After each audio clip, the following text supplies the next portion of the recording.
Right on. Welcome, everybody. Come one, come all. Welcome, heathens and apostates, to another exciting episode of Conspiracy or Not. Here we come for your listening displeasure. And look who we have today. I'm very excited to be speaking with Ken Humphries from England. And it's late for you, Ken. Thank you so much for your time. Hello.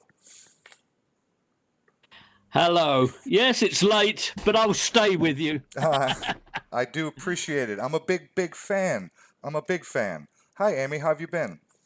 Oh, I've been hanging in here. How about yourself? I'm good. I'm good. Let's do this. I've got 6.5 pages worth of notes. Let's not waste any time. Our dear friend Gandalf is not with us. He's often very late, but he'll probably pop in any time. So we're just going to roll with the punches here.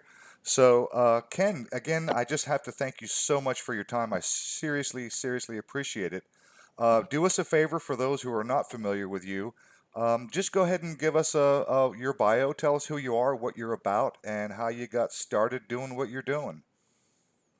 Oh my gosh. Okay. I write about Jesus. I record YouTubes nowadays about Jesus.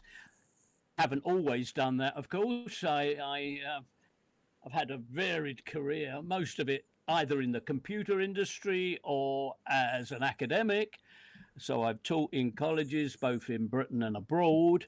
But as a sort of, you could say, a retirement occupation, I got into Jesus.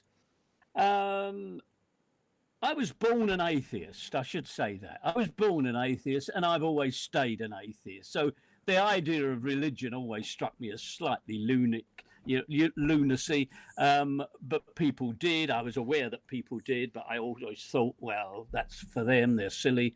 But I never took it too seriously. But now I've gone on to the fact that, let's study it. And so I have.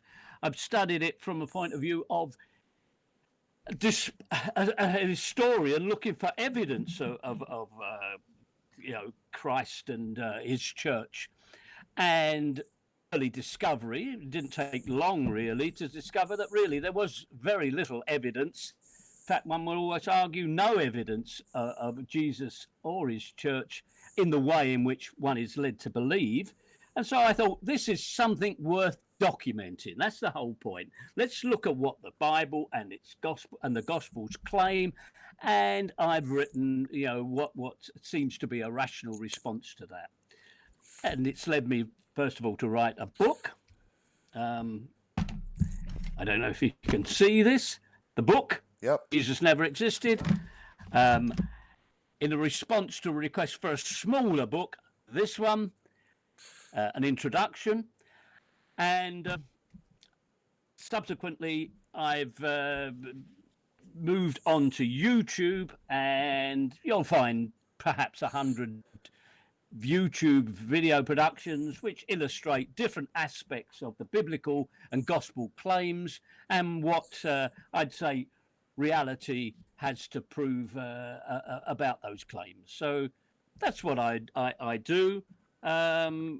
Many a time I've spoken to radio audiences in the States, so I'm pleased to join you, Rufus, for this particular show, and let's see where it takes us to. Well, fabulous. This is literally one of my favorite subjects to talk about. I believe you have made the same statement yourself, that it's just one of your favorite things to talk about. I find it endlessly fascinating how, and particularly, what I enjoy most about your presentations is the way that you approach from a logistical standpoint. I've mentioned to my audience that I'm a contractor, and as a contractor, my brain is geared into the logistics of every aspect of what I do. Before I start any job, I will typically do the entire job in my head before I even pick up a single tool. And I'm always thinking about how to get this done, and every time I approach a problem, I'm always thinking about what's the best way to make this happen or that happen. And I really do appreciate the way that you approach these things. Well, that's good. I mean, people have often commented on the style, and it does seem to suit a lot of people. A few Christians have complained that perhaps I'm a bit aggressive, that I'm a bit, shoot them straight in the eye.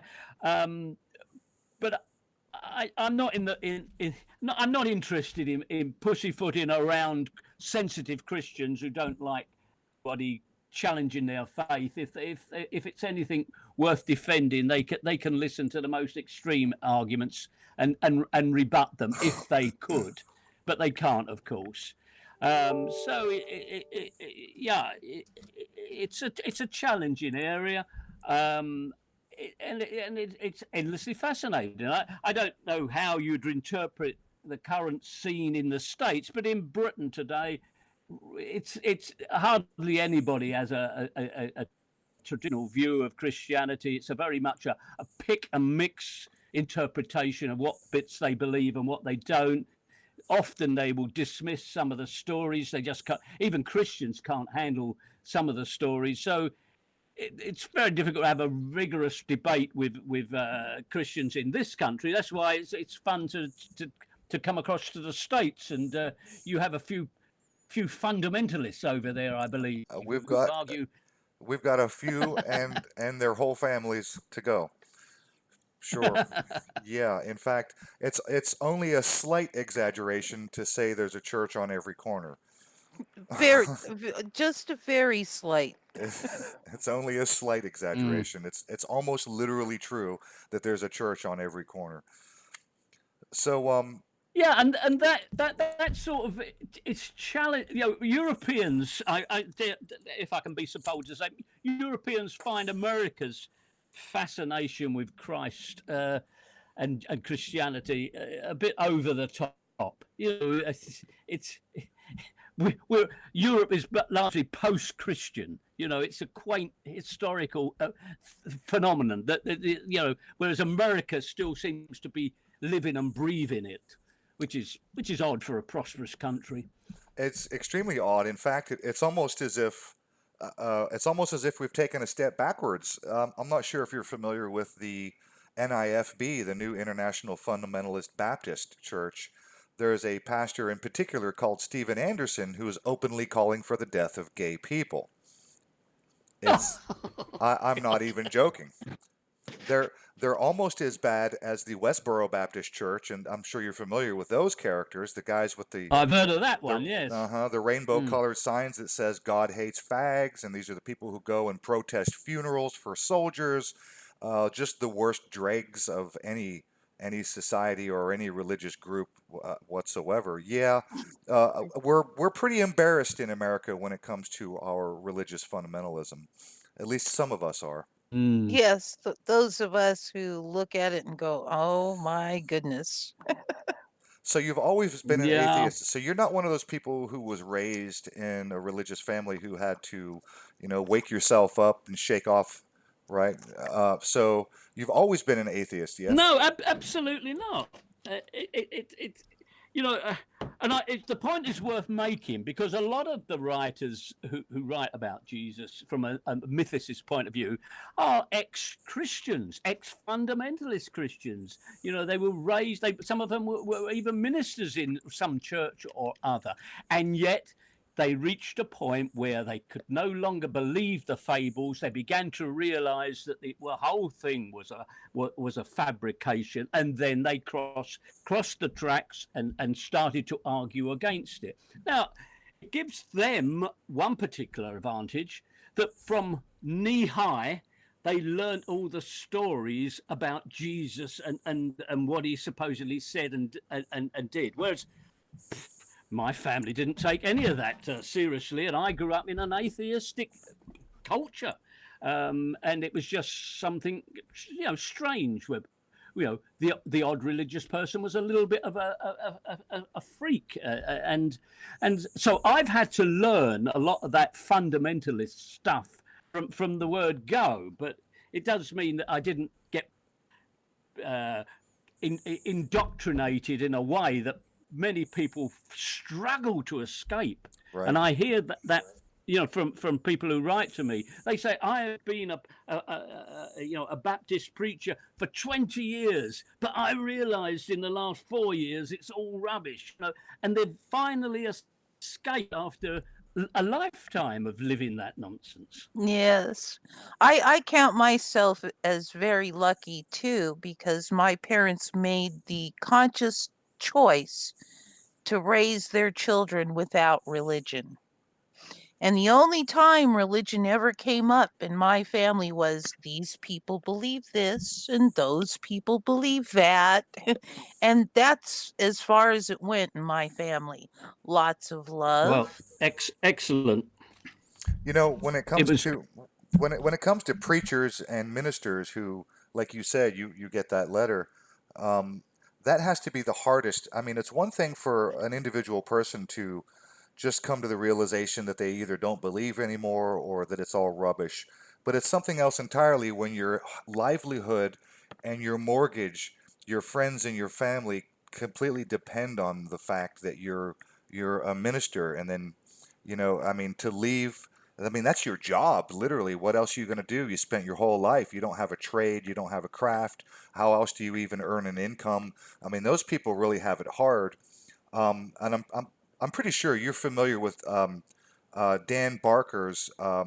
It's yes. oh crap! It just left my mind. What's it called? It's he's got a website that's right now I think it's got 1,300 members. It's for specifically for preachers, pastors, and ministers who have lost their faith and are looking for some support group to get out of what they do there.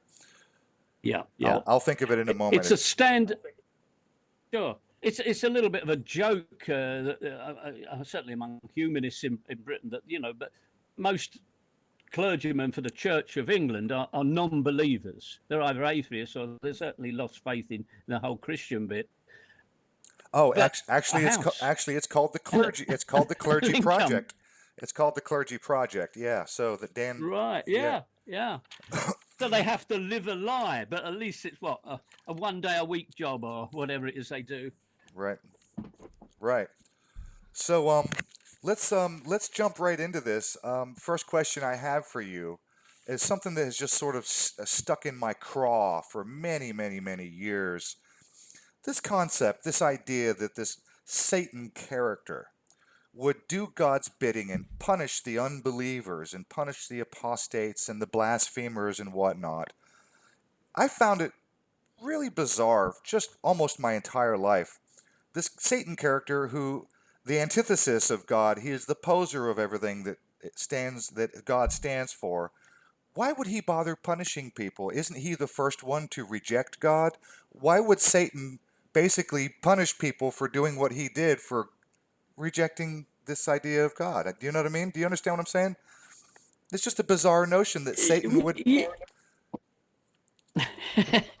Yeah, but then is it Satan who punishes people, or is it God who does that? I thought that God, is that famous quote, is it from Isaiah? I'm God. I do good things and bad things. Yeah, I he's am God. I create the light and the dark. I create good and I create evil. I am the Lord God. I do all these things. Yeah, that's right. So so where does Satan come in? We have to deal with this. Is this you know I can't take seriously the notion of Satan at all. I mean, one might argue about God existing, not existing as a cause of the universe, but where on earth does Satan fit into that? Does he willingly allow a sort of a force for evil to coexist with himself? Is that what he sets up? A form of dualism. I mean, I'm just lost with that whole concept because it strikes me as utter nonsense. So you've debated theology at Oxford, is that correct?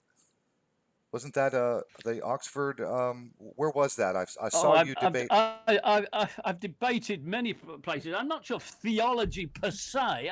I've discussed many related subjects. I'm not quite sure what you're thinking of when you say that comment.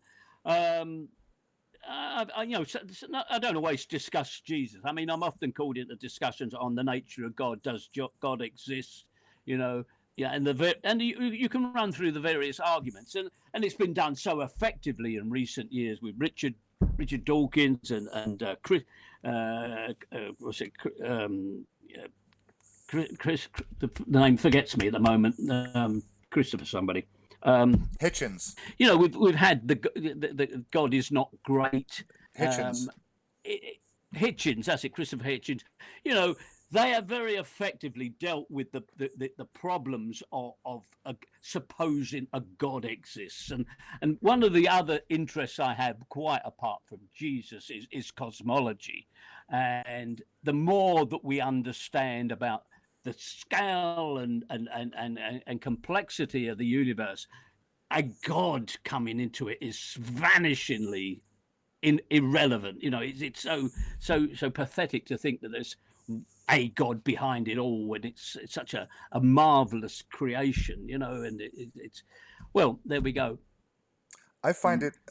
I find one of the biggest problems I've had with any of the stories that we learn about from the Bible is this, starting with the notion that God is omniscient, so he knows everything. He knows the past and the present and the future, and he knows every hair on your head, etc. He knows what you're thinking, knows what you're going to do.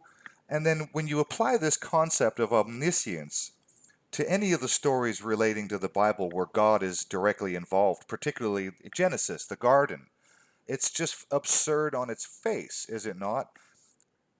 How about, Well, yeah, go ahead. yeah. I mean, it as if God didn't know. I mean, the way it's written, it's almost as if God didn't know how it was going to turn out. Yeah, yeah. I mean, every dimension for God sort of lands up in being self-contradictory. Um,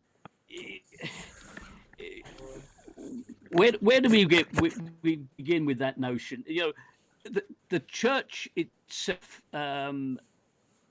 as almost persistent. The church itself has left behind these stories, which for centuries were taken literally.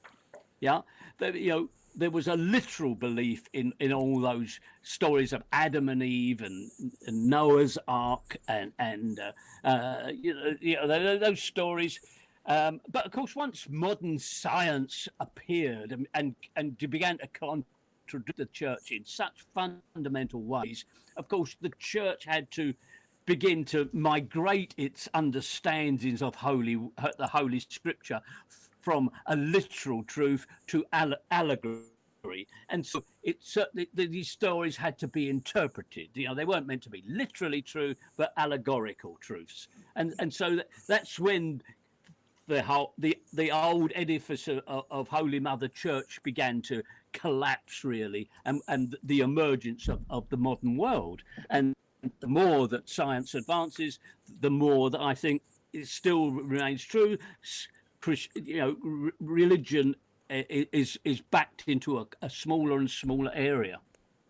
Okay, I wanted to do this from the very beginning, but I wanted to wait at least for a few minutes to let some of our viewers filter in, and I'm pretty sure that we're up and running with most people are watching live. I want to read to you just like two sentences from Sam Harris, one of his presentations on religion and death, that I thought were pretty profound and worthy of note, and you're free to comment on these. Um, first, first, he says that death is actually a denial for religion. Now, I've heard many people mention that religion is a death cult. Christianity is a cult of death, as they focus on the death and resurrection of Christ, and then all the various sacrifices, human sacrifices throughout the tales of the Bible. But Sam Harris says death is actually a denial for religion, even reincarnation. He says it's also a platitude because ultimately things will be sorted out, as it were. And that's a mantra that many Christians have in the back of their minds, is that, oh, and I've heard this from the faithful, speaking to atheists, they'll say, well, you'll find out in the end. You'll find out when you die, when you stand before God, blah, blah, blah. So here's the two sentences. Number one, he says, to not believe in God is to know that it falls on us to make the world a better place. Now, I think that's a fairly profound statement, and it's worthy of note. And whether you're faithful or not, I think that statement right there alone should be something that ought to be memorialized. The other thing he said, I think, and you might get a chuckle out of this one, he says, no more than 100 generations back, no matter how educated or cultured your family, you will meet someone who thinks sacrificing your firstborn child just might be a good way to control the weather. Yeah, chuckle indeed. Yeah, except it's so horrible, isn't it? I mean, that's the thing. All religions and Christianity, with no exception, is they masquerade as such a loving kindness personified. But death cult is a good way of putting it. I mean, we've had a much more graphic modern religious movement in recent times with ISIS and its suicide bombings and torturings and beheadings, but as I've remarked before, nothing that ISIS did was not pioneered by the Christian church in its day when it had the power and the will to destroy people to preserve its ideas of what was true and what was false. And DEFCO is indeed that thing, and I think it's very sad, really, that I think some of the true motives for devotion are very selfish understandings. The number of people who fear that by their attendance of church, or that they will thereby be chosen to be living in this life eternal in heaven. It's sort of a very what about me? What am I getting out of it sort of notion, isn't it? So not only is it a death cult, it cultivates some of the worst motives in human behavior. Don't do something because it is morally correct. Do it because God is watching you, and you'll have hell to pay if you don't do what God says. And so, yeah, although I wouldn't say everything about Christianity is awful, it does inspire some people to do charitable works, but essentially it is a very dubious and frightening form of human behavior. It certainly has its insidious aspects to it. Yes, it does. I forget the author of this quote, but I heard it very recently. Somebody said, "Science flies people to the moon. Religion flies people into buildings." Yeah. There you go. Well, there you go. It's absolutely true. That's absolutely true. And yet you have those sort of statements that often come from Christians, that things like, would the apostles have died for a lie? There's a one that comes around all the time. Would they have died for a lie? And we know that people do horrible things, including self-sacrifice, for the most obnoxious of motives and falsehoods. So, yeah. Well, I'm glad you brought that up. I actually had a note to bring that up because it is a common apologetic. Why would they die for a lie? Well, people die for lies all the time, and even if they believe it themselves, it still doesn't make it true. Exactly. So, Yeah, I can think of. Go ahead. No. After you.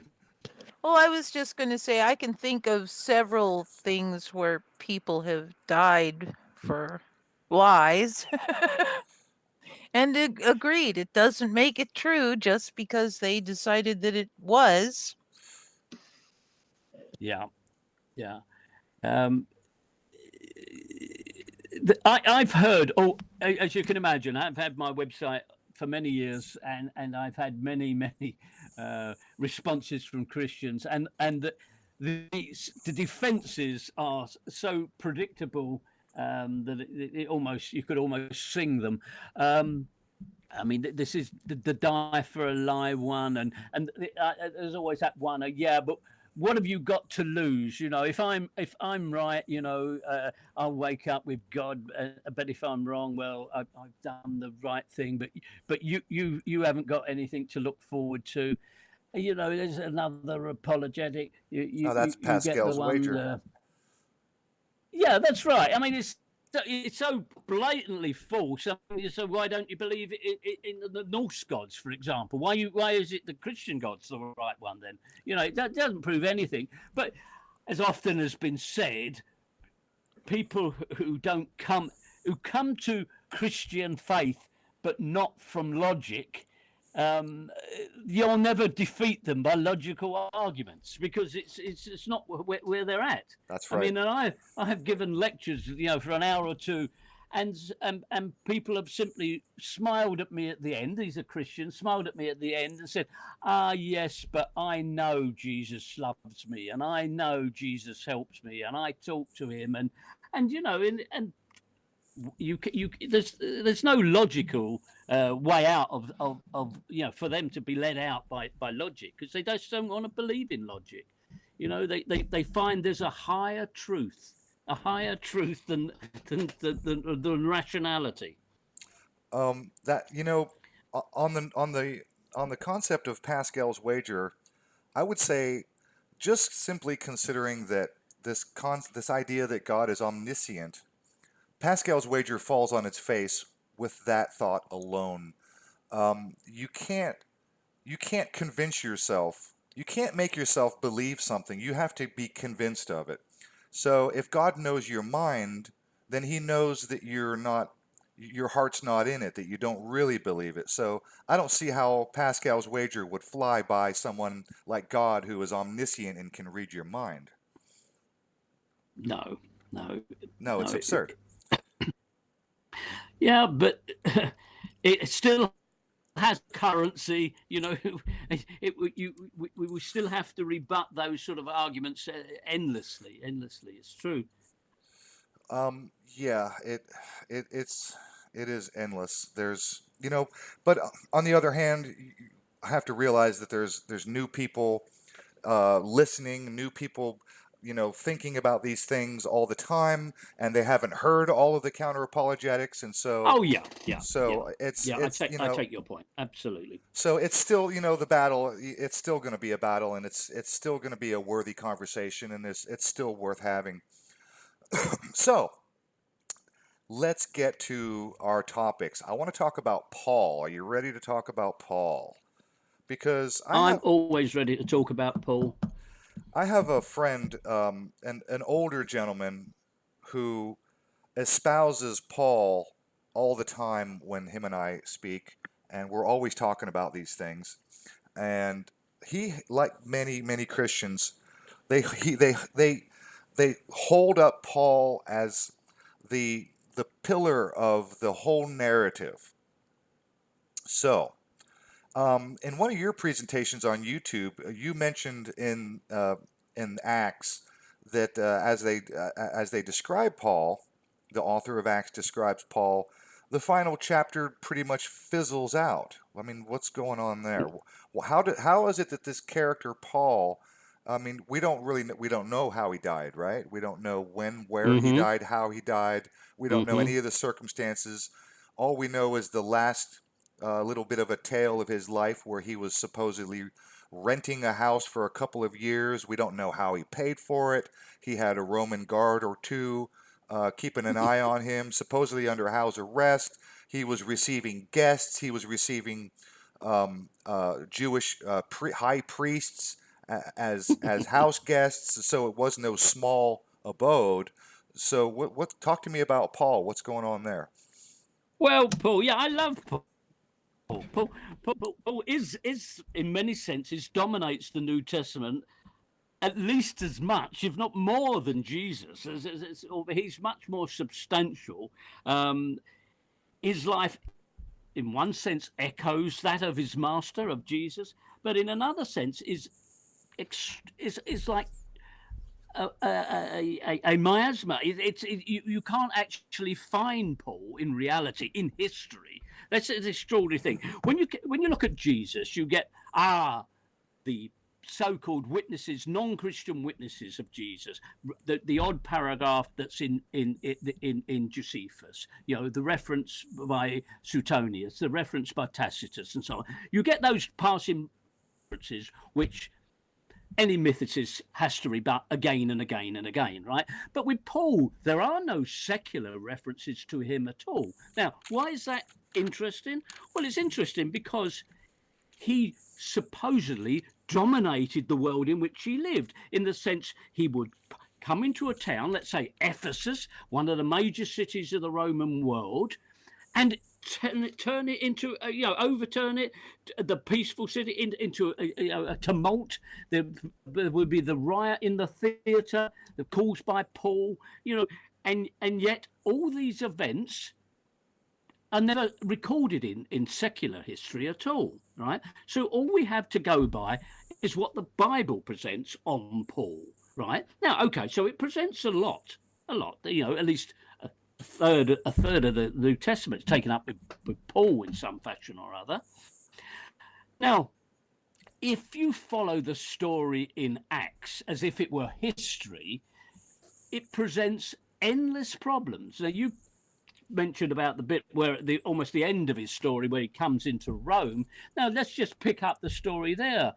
He has spent 2 years in Caesarea, in a prison, apparently, but then he gets on this strange claim, but I am a Roman. He gets presented, the idea is he must go before Caesar. So although the charge is far from clear on what basis he goes anywhere, he's put on a boat and it goes off towards Rome, gets shipwrecked. Now, the interesting thing about the voyage to Rome, not only does it parallel something in the life of Josephus, the first century historian, but even on its own merits, if you consider Paul in that story, though a prisoner, he is dominating the voyage. So that when the ship gets into trouble, he tells the sailors not to launch the lifeboat, right? He keeps them on board, and then they get shipwrecked, right? And they're all saved. And at this point, you get this strange paradox that Paul, a prisoner, is the most dominant character there. And then you come to the episode where he comes into Italy, supposedly. Crowds come out to greet the guy like it's Michael Jackson in town, right? And you think, well, how did they know he was coming? He's been in prison for 2 years. He was shipwrecked for months, and they weren't to know in Italy where this guy is coming from. But he arrives, and suddenly there is a crowd to meet and greet him, and you just have to think about that. He lands at Puteoli. It's 150 miles from Rome. So did they travel for a fortnight to meet this guy? And so if you try and interpret that story in historical terms, just nothing actually works. None of it adds up. So, we go from that situation to one in which we then have a situation where what happens to him? We don't know.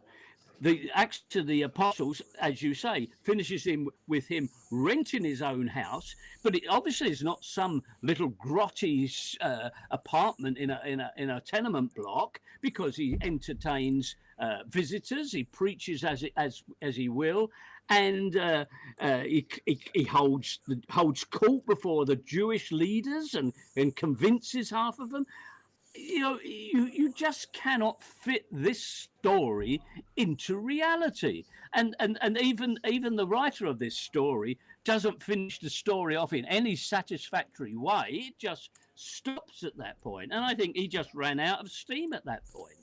It used Paul for the essential task of why Paul was moved to Rome, and the idea was, in doing that transfer, he was giving Rome a link to the gospel, and so the Roman Church could take over the pageant, the story, and it became a Roman church, Roman Christianity, as opposed to Palestinian Christianity.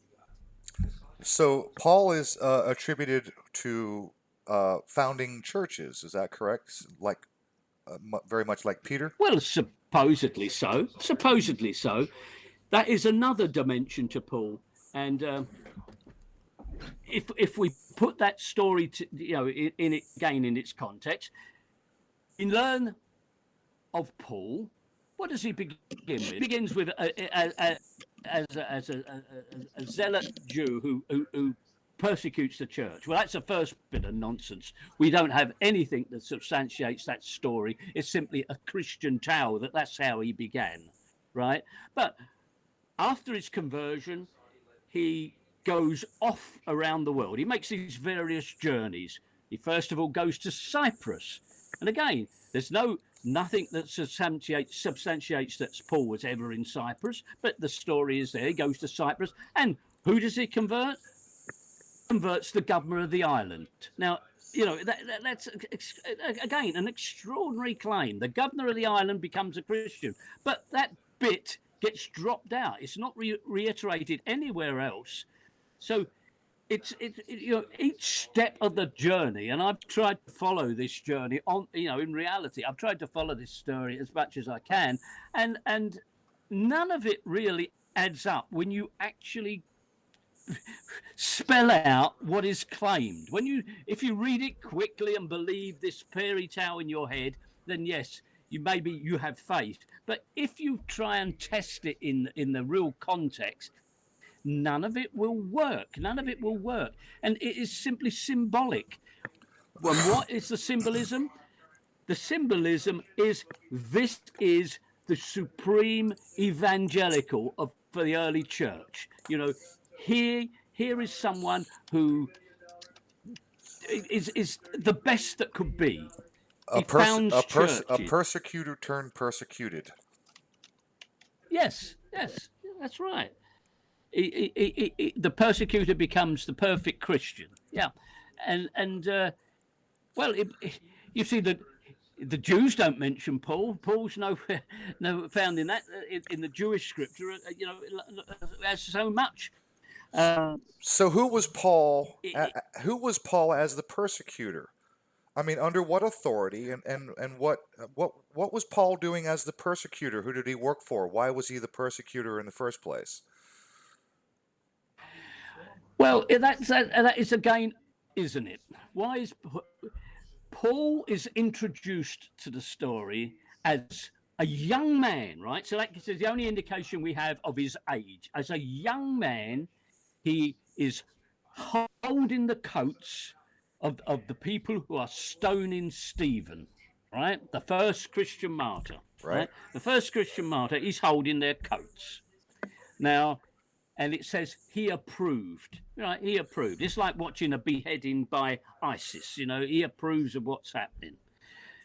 Now, he is catapulted from that position, which he watches as a young man, to the chief persecutor of the Christians. Now, that's an oddity, because you think, hang on, there was a variety of beliefs among the Jews, a huge variety in actual fact when we look closely at it, but for some reason there is an official persecution of the new Christians. So you think, well, that exists in the fable that the Christians write, but there's nothing to substantiate that anywhere else. But anyway, this young man is appointed by the chief priest, right? By the chief priest to persecute the Christians. And who does he choose to persecute? He chooses the Christians that are 150 miles away in Damascus. Now you think, well, hang on, what about the ones in Galilee? Well, Acts of the Apostles actually excludes them. You know, the other Christians apparently, because of the persecution, had to scatter, but the apostles stay in Jerusalem, right? Which is odd. But Paul, nonetheless, he thinks, I'll go and get those in Damascus. Now, that presents several problems, one of which is the distance, second one of which is what authority did the church, or sorry, the chief priest have to issue instructions to anyone to go into another Roman province and a major city, right, and arrest Christians, right? It just doesn't make sense. It only makes sense in the context of the theological argument, where on the way to Damascus, Paul sees a vision, gets thrown from his horse, and he's told, why are you persecuting me?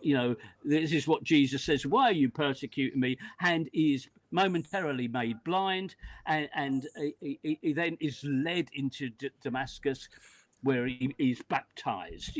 Now the story is patently theological. It's a story told to illustrate the purpose of this persecutor becoming a Christian, right? This major persecutor becoming the perfect Christian. And that's the purpose of the story, because history doesn't support, although later Christians invented bits and pieces to substantiate that story, it doesn't hold up. It doesn't hold up. So that's where he comes as a persecutor. Well, tell me the rest of the story. Okay, on this Damascus road, he gets thrown from his horse. He has his vision. He's blinded by the vision. And then he has to what? If I'm not mistaken, he's got to go find this other character who can baptize him, lay hands on him, and restore his eyesight. Absolutely. So here we have, so what do we have to do? What would any writer have to do? You have to introduce another character, Ananias, right, who happens to be a Christian in Damascus. They introduce this character. So here you've got an established church in Damascus. And bear in mind at what early stage this is. There's no gospels in existence. There's nothing else, And this guy himself has a vision, and he has a vision of Paul's vision, and he gets told that's what he's got to do. He's got to go and lead this apostle, or this future apostle, into Damascus, and baptize him to become a Christian. And where does Paul get his knowledge then from this persecutor? Because he obviously didn't know Jesus himself, And the answer is, well, it's communications. It's communications by Christ, tells Paul what to believe, and the rest of it he figures out from Scripture. So this is where Paul gets his orientation from. But you see, he's not just any old Christian. He then becomes the foremost Christian. He's the foremost Christian. And oddly enough, why don't they all just live happily ever after in Damascus then? Well, the answer is, either Aretas, the king of Damascus, or the local governor, or the local Jews, they were out to get him, right? So this is Paul's first encounter with dastardly Jews who are out to murder him. And the answer, he has to, in a very theatrical, almost pantomime fashion, he has to escape the city in a basket, right? Doesn't just get on a horse and ride away. No, he has to be lowered over the wall in a basket, even while the Jews are guarding all the gates of the city day and night. But he slips out in a very theatrical way in his basket. Now, and he happily returns to Jerusalem and joins the apostles then. So this whole story, you think, well, yes, if we're trying to tell a tale to a child, it might, fill up 5 or 10 minutes. But, to present this as anything, creditable as a historical event, it's plain rubbish. It's just plain rubbish. It's not even worthy of any consideration as an historical episode. But that was just the start of Paul. You see, whilst I don't offhand regard Paul as an impossible character, because we have the letters of Paul, and some of them might be authentic, or some of them certainly were written by somebody who may have been someone called Paul. That's possible. So I don't immediately say Paul doesn't exist, although it's very tempting. But when you start to examine the story, it falls over. It falls over at each and every point of the story. If you examine each and every point of the story, it just is not credible. Whether it's the shipwreck or the one of the on his first, or is it his second journey, he gets stoned and left for dead by Jews from Iconium in Asia Minor, right? What happens? He gets up and goes off for more missionary activity. So, what is that? A resurrection? Is he resurrected? I mean, Jews have taken 2 weeks to find him, and they stone him, and yet somehow they make a mistake. He's not actually dead. In fact, he's so well he can go off missionizing the very next day. That's how the story hangs together about Paul. It just doesn't work. Now, okay, what would a Christian say? Well, it's not meant to be taken literally, or it's not meant to be entirely historical, but none of it is historical. But what they have from this is this character who gets more and more important. Paul's importance grows all the time because he's off, establishing churches. He's off on his missionary journeys. He's converting whole provinces of the Roman Empire. And then, of course, not only does he write out most of Christian theology, but he goes to Rome and has a martyr's death in Rome. All without a shred of evidence. Speaking, so, yes, it's tempting to think there was somebody. Speaking of the martyrdom, and speaking of the idea that there may be somebody, we'll get to the martyrdom in a moment, his execution, which is curious all in itself.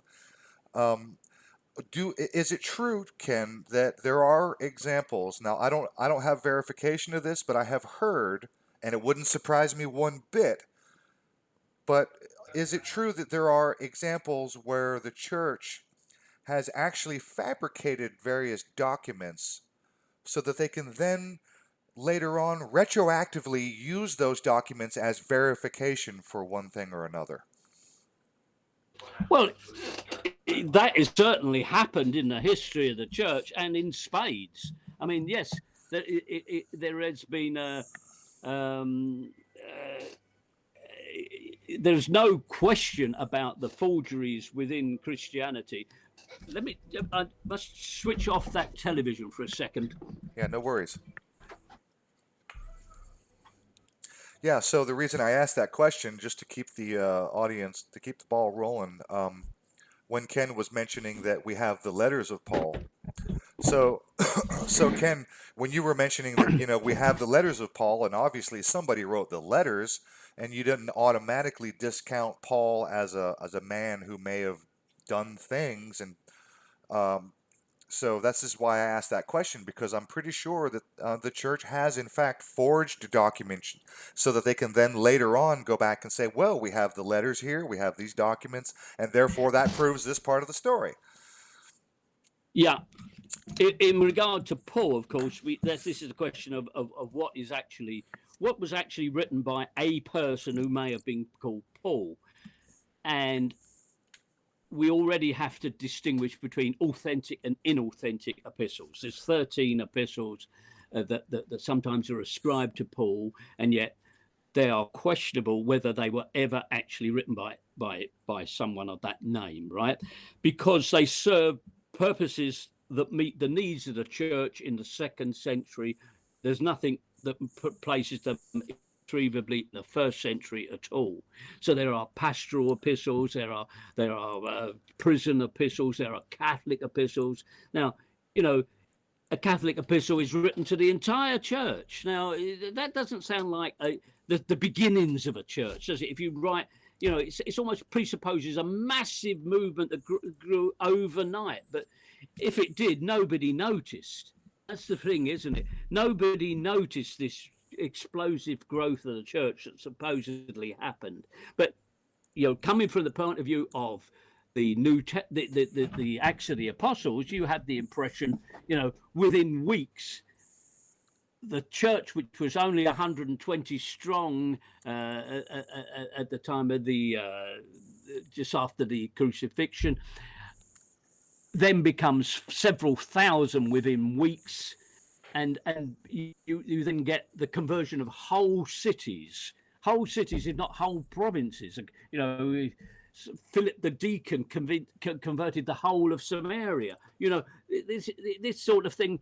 Well, what credence does that have? Very little is the answer. Very little, because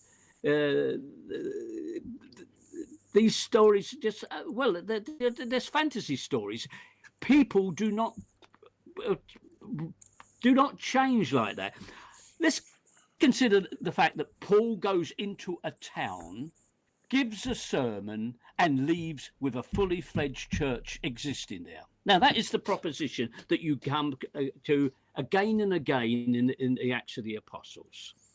And yet you would know, anyone would know, if people have had an ancestral religion that they've had for centuries, would one strange, even charismatic Jewish holy man wandering into town and giving a sermon immediately convert somebody, such that he could leave and their faith would be secure and that church would prosper? It is just nonsense. And to think that Paul did this when there were many rival religions to Christianity, many rival religions which had many of the same claims, much of the same mythological claims. It is the whole thing has been written later than claimed for it. It has been written and then back projected into an earlier century, placed before the Jewish War. That was the essential need, placed before whilst the temple still existed, before Rome had obliterated Jerusalem, and it allowed any claims to be made, because you could argue, well, it all got lost in the war. We can't provide the records. It's all lost in the war, but this belongs before that time.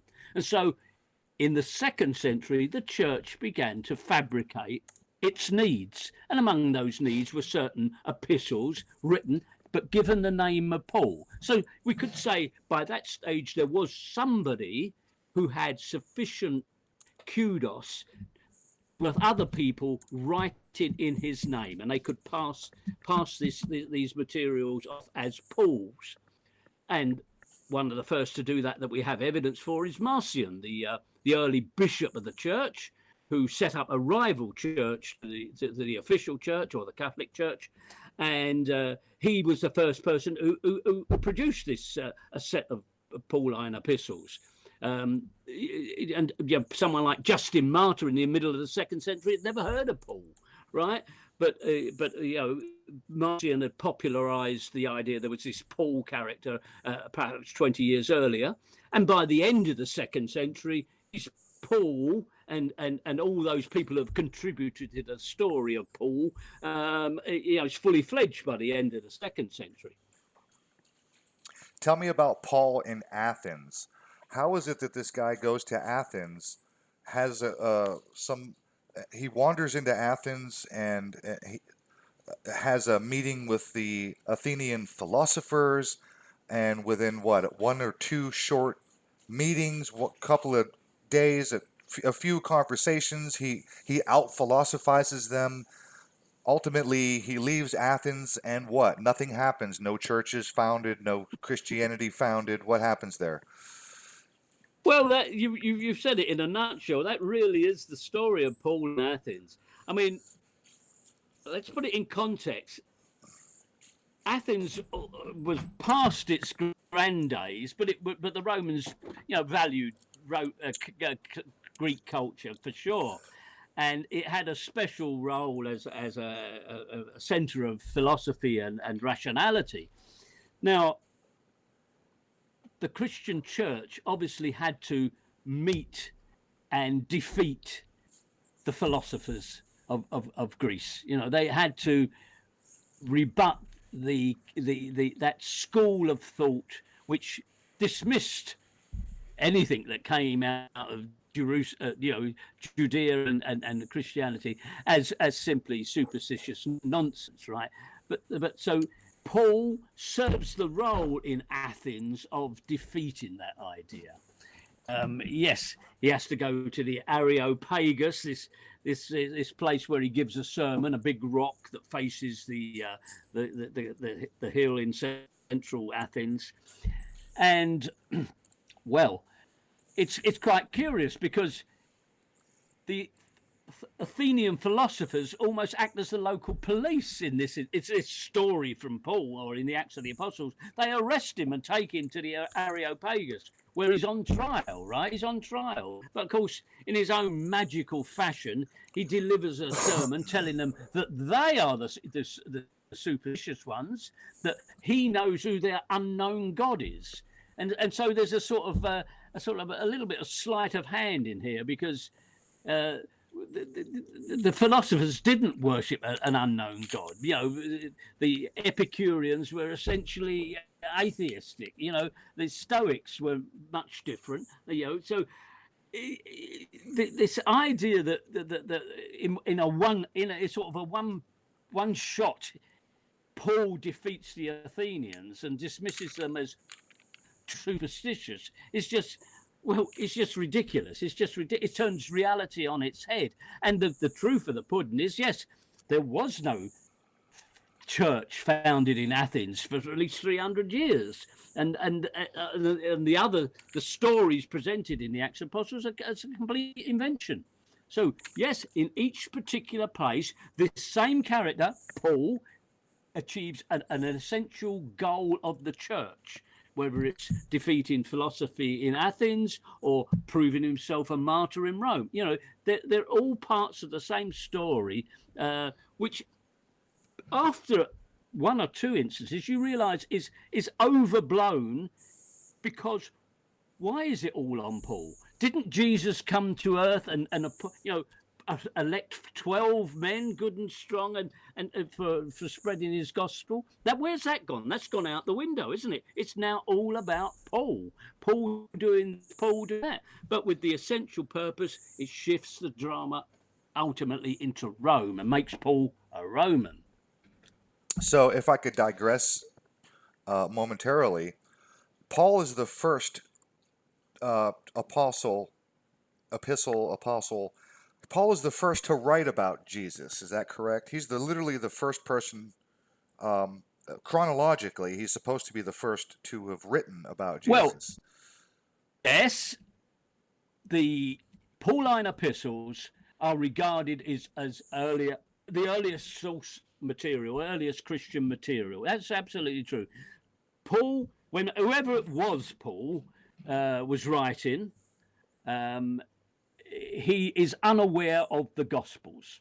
So there's no references to the Gospels at all in Paul, right? And it's surprising in its sense that this man who claims to be the apostle for Jesus actually invents most of what he says himself. He doesn't talk about a virgin birth. He doesn't talk about the missions of Jesus. He doesn't talk about anything that Jesus might have preached. Nothing like that. No. Apparently, he didn't know that Jesus was a healer, that he was what's the word I'm looking for? An exorcist. That he performed miracles, that he had a ministry, that he had followers. Apparently, Paul didn't know any of these things. And he did know. And if you, that's right. And on his Damascus all you road, have to do is. So you said that Paul was unaware of the Gospels. So at what point because his Damascus road experience, when he describes his conversation with Jesus, after he falls off his horse and he has this vision, this revelation. He goes into Rome or goes into Damascus, goes into Rome territory, and he says, "Well, I give to you what was given to me, and also what I've gotten from the Gospels, right? Or Scripture." That was the word. He said Scripture. Yeah, scripture is one thing, gospels are another. Right. Paul often Paul does refer to Jewish scripture, but he means Jewish scripture. In other words, pre-Christian scripture. Gotcha. But bear in mind that Paul himself, if we assume that Paul is the author of the epistles, right, makes no mention of this conversion experience on the road to Damascus. Paul himself doesn't mention that. It's the author of the book of Acts of the Apostles who tells that story. That colourful, ridiculous story comes from the book of Acts. Paul does refer to Damascus because he says, he had spent some time there, but he doesn't tell that story of falling off his horse and seeing the light and hearing the words and the rest of it. That's a dead giveaway. That's a nail in the coffin. Paul has this Damascus Road experience and doesn't mention it in any of his own writings? Really? That's absolutely true. That's absolutely true. You've got to remember the Bible is an assembled work which the church wants you to believe is assembled a certain way. So the Gospels come before the epistles, right? So you learn this story before you get to the epistles, but they were written in the other order, right? You have the early beliefs represented in the epistles, where not only just the Pauline epistles, but the others as well, none of them mention anything about the human Jesus story. None of them mention anything about that. Nothing about his birth, nothing about his trial, nothing about his crucifixion, the trial, and so on. None of that. But they come before those later works, and so. But they in the Bible they're put after. In the same way within the Gospels, you don't get Mark put first, because then it would give away the fact that Mark says some sort of very simple things, and then you get the later Gospelers embellish and edit and redact what he has written. So, but they put Matthew first, so you get exposed to that idea of virgin birth and other claims before you so it stops you seeing the story in the way in which it developed. And that's the whole thing about understanding Christianity. The story developed over time. Scholars still argue, of course, and will argue forever over in what order they were written and when they were written. But we have no clear evidence of either. No, they're not dated. We don't know. Nobody's ascribed a name. Nobody repeats who wrote it. Those titles, the Gospel according to Matthew, the Gospel according to Luke, were added on at the end of the 2nd century by the church, right? But they weren't written that way. The documents are anonymous, so we don't know where and when and by whom they were written. And that story is like a later addition. The early letters suggest a philosophy or an ideology very different from what emerged. The early stuff was about who does Paul talk about?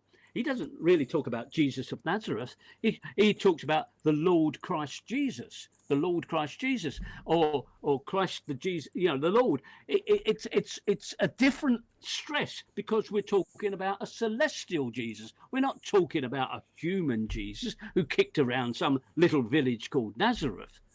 So it is important to get those documents in the order in which they were written, and then you can see clearly how the story was embellished and developed.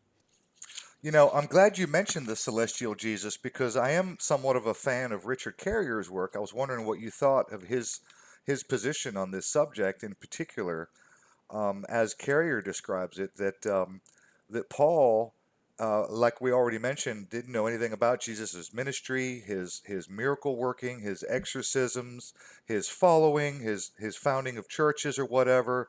Didn't seem to know anything about Jesus. And he never even talks about Jesus except for when he has a conversation with Jesus. He's literally talking about and I'm putting this in quotations because Carrier, this is how he phrases it. He says, "Space Jesus," because he's referring to the third heaven, right? So Hmm. Paul never mentions anyone seeing or talking to Jesus. Paul never mentions anybody who knew Jesus. Paul's only experience with Jesus was with what he referred to as the third heaven, and the only time he mentions anyone seeing Jesus is after his death, after the death of Jesus. Right? Is that all correct? Yeah. Yeah, that's essentially so. That's essentially so. I have no problem with what Carrier writes. Yes, it's Christians will rebut the let me say, put it this way: apologists have learned this stuff and still go on to defend Christianity. They raise objections all the way along the line because they are, if they admitted it, that's giving up the game, isn't it? So they have to defend these things. So the 60,000 words in the epistles. Now, there's a couple of references that you could, and Christians do, apologists do, claim Paul is referring to a human Jesus, right? Thing about Jesus is born of a woman, right? Now that's like saying, do you know Elvis Presley? You say yes, his mother, he was born of a woman. You just think that's a silly comment. Everyone who's born is born of a woman. What does that prove? But it was said because it's trying to establish the point this man was really born. He's not a phantom in the sky. He's not a celestial Jesus. He really was born. And that's added in. They've redacted that bit into the story to sort of, so they can come back and say, oh, no. They pull. The reason why none of these none of these early Christians mention a word about the Nazareth story, well, they all knew it. They all knew it anyway. And if you were writing to somebody, would you necessarily mention this or that? So that's their rationale for getting out of that. But it's not convincing because in such a body of work, the omission is so huge that it screams, it screams what the truth is. Would you also agree with Carrier? I have another quotation in my notes here. Carrier says that the epistles of Paul, in his mind, are the strongest argument for the non-existence of Jesus, because we don't see the charismatic man with a following like we've already mentioned. What we see is, according to Paul, a celestial angel, and if I'm not mistaken, Paul referred to Jesus as an archangel, just like Gabriel or Michael or some of the other archangels. And Carrier says, revealing himself to people in dreams and hallucinations. So in Carrier's, from his position, he says that the epistles of Paul are the strongest argument for the non-existence of Jesus. Would you agree with that, or do Mm? you have something better that you would say might be No, a good no. or I, I, better? I, I would agree that they are powerful evidence for the non-existence of Jesus. I would agree with that absolutely. Not only would you expect someone, if there really was a man, and obviously, if the story is there's Jesus and he gets crucified, and it just so happens that Paul turns up afterwards. Just he's supposedly a very the most zealous of Jews, but somehow he misses this fact that Jesus is going around converting and preaching and so on. He misses him, but thereafter he doesn't find out any information from his disciples or anything like that. No, he says pointedly, he says it in Galatians, he says, I learned none of this from any man. I got it from revelation, meaning he dreamt it up, and he got it from scripture, which means he read Jewish scripture and interpreted it a certain way. So yes, that is where Paul's coming from. So the point is made doubly strong. Yes, it is true. Excellent. Do you have just off the cuff here? What do you think would be an equally good or another a good argument for the non-existence? I mean, after all, your YouTube channel, your book, your website, Jesus never existed. So that's a pretty bold statement. Besides Paul, what do we have in as a strong evidence that Jesus really never did exist? Well, yeah, there are so many ways you could approach that question. For example, um, nobody. Let's take a simple one, a very simple one. Nobody describes Jesus, right? Nobody describes Jesus. No, you'd think somebody somewhere would make a description about him. We know what he looks like, of course, because that image has been refined over thousands of years.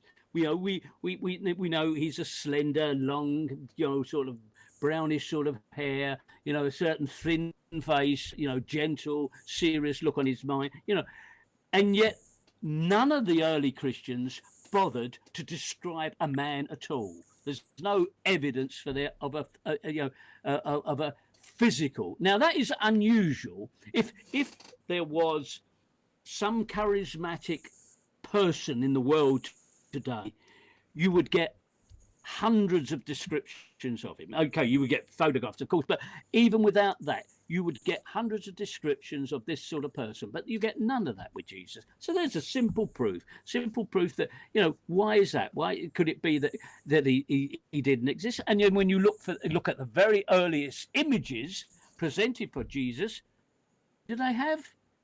Well, it looks damn like Apollo, right? The last sun god, right? A last sun god, suddenly Jesus looks like Apollo, right? The stories are slightly different now, but he's still there.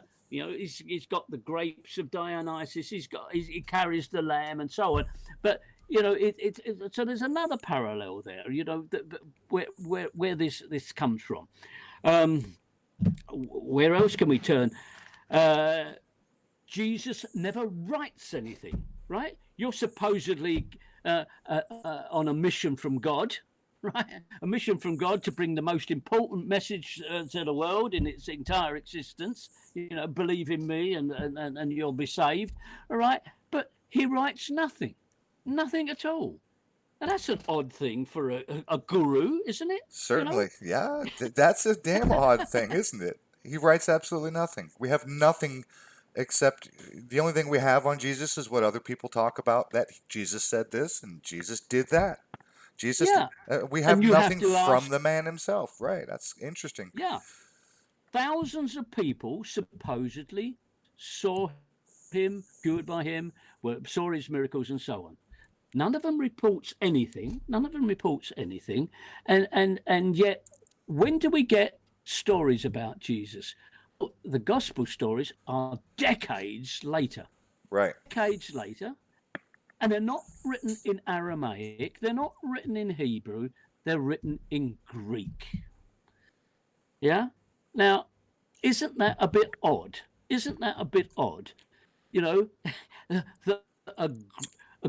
It takes a Greek to write this fabulous story decades later.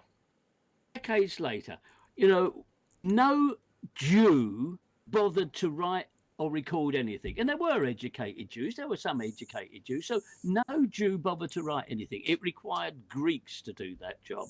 Doesn't that make you wonder? Where and why we got this story? Doesn't it perhaps make more sense that the original tale came after the Jewish war, which had destroyed Jerusalem and laid waste most of Judea, right? That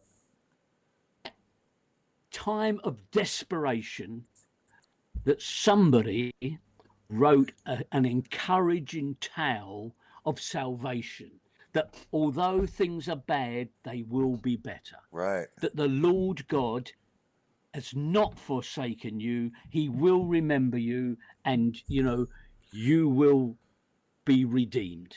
And he writes that up as a little allegory that can be acted out in village squares with 2 or 3 actors, very easily. It's if you can interpret that original story as a cipher for the fate of Israel. Israel had been destroyed, but it would be restored. And there's and it's captured in that little story. That's why all the scenes in that story are very brief. Jesus arrives, Jesus says something, Jesus leaves. The locals were aghast. the locals were astonished. And therefore, again, it's another indication. What we're dealing with here is a fairy story, a tale to make people have hope, to give people encouragement, and it's developed more from that. When the later gospel writers came along, they added in a bit of historical drama to pad it out to make it seem like it was an authentic happening, but it wasn't. It's allegory that's been misused and turned into faux history. Well, it's certainly been refined, rewritten, retranslated, reinterpreted, refined and refined and refined. There are definitely some really, I would say, in some cases, genius level literary devices within the Bible.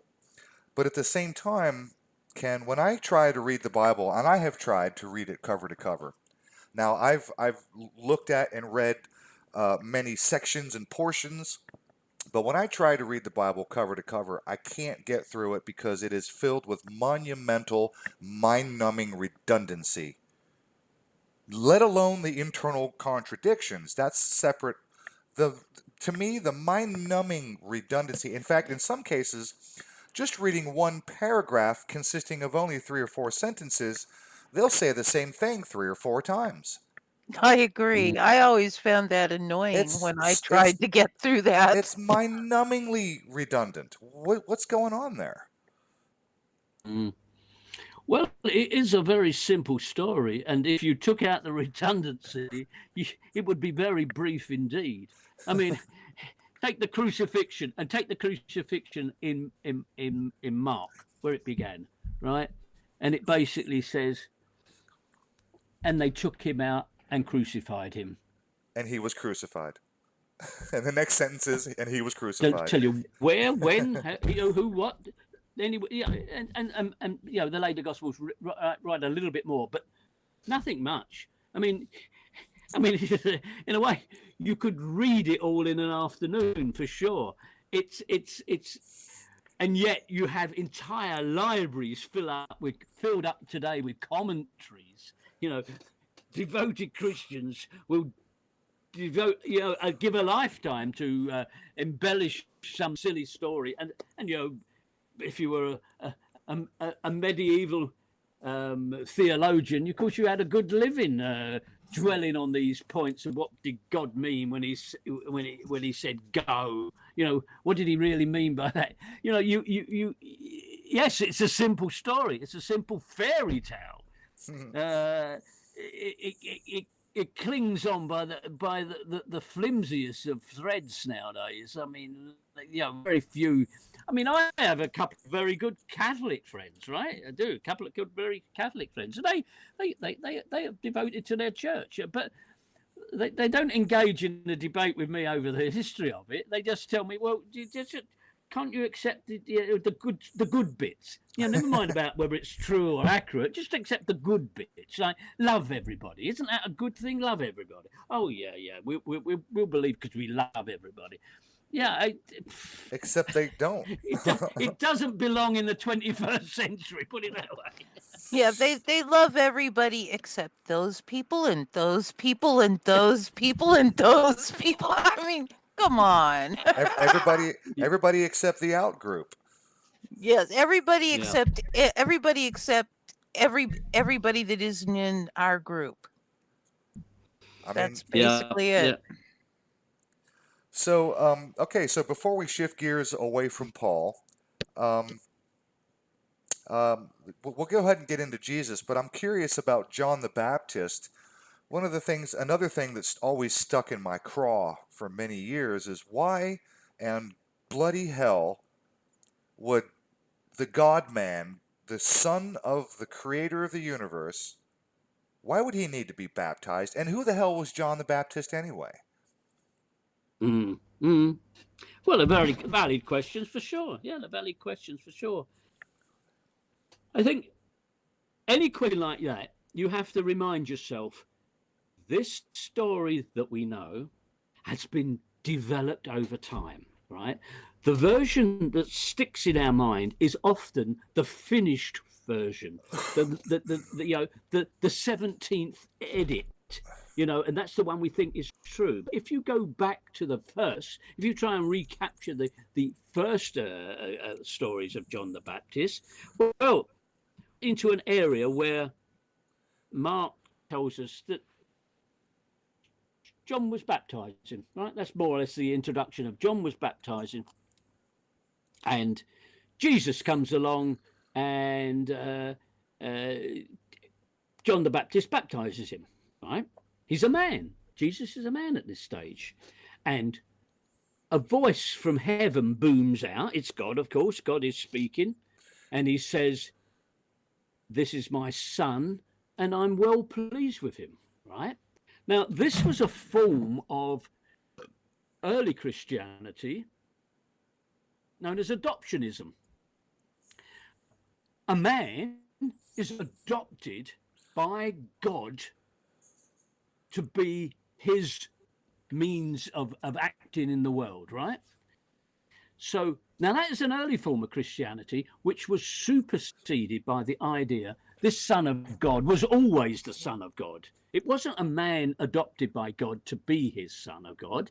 Therefore, in later editions, namely in Matthew and in Luke, it gets changed, doesn't it? It gets changed that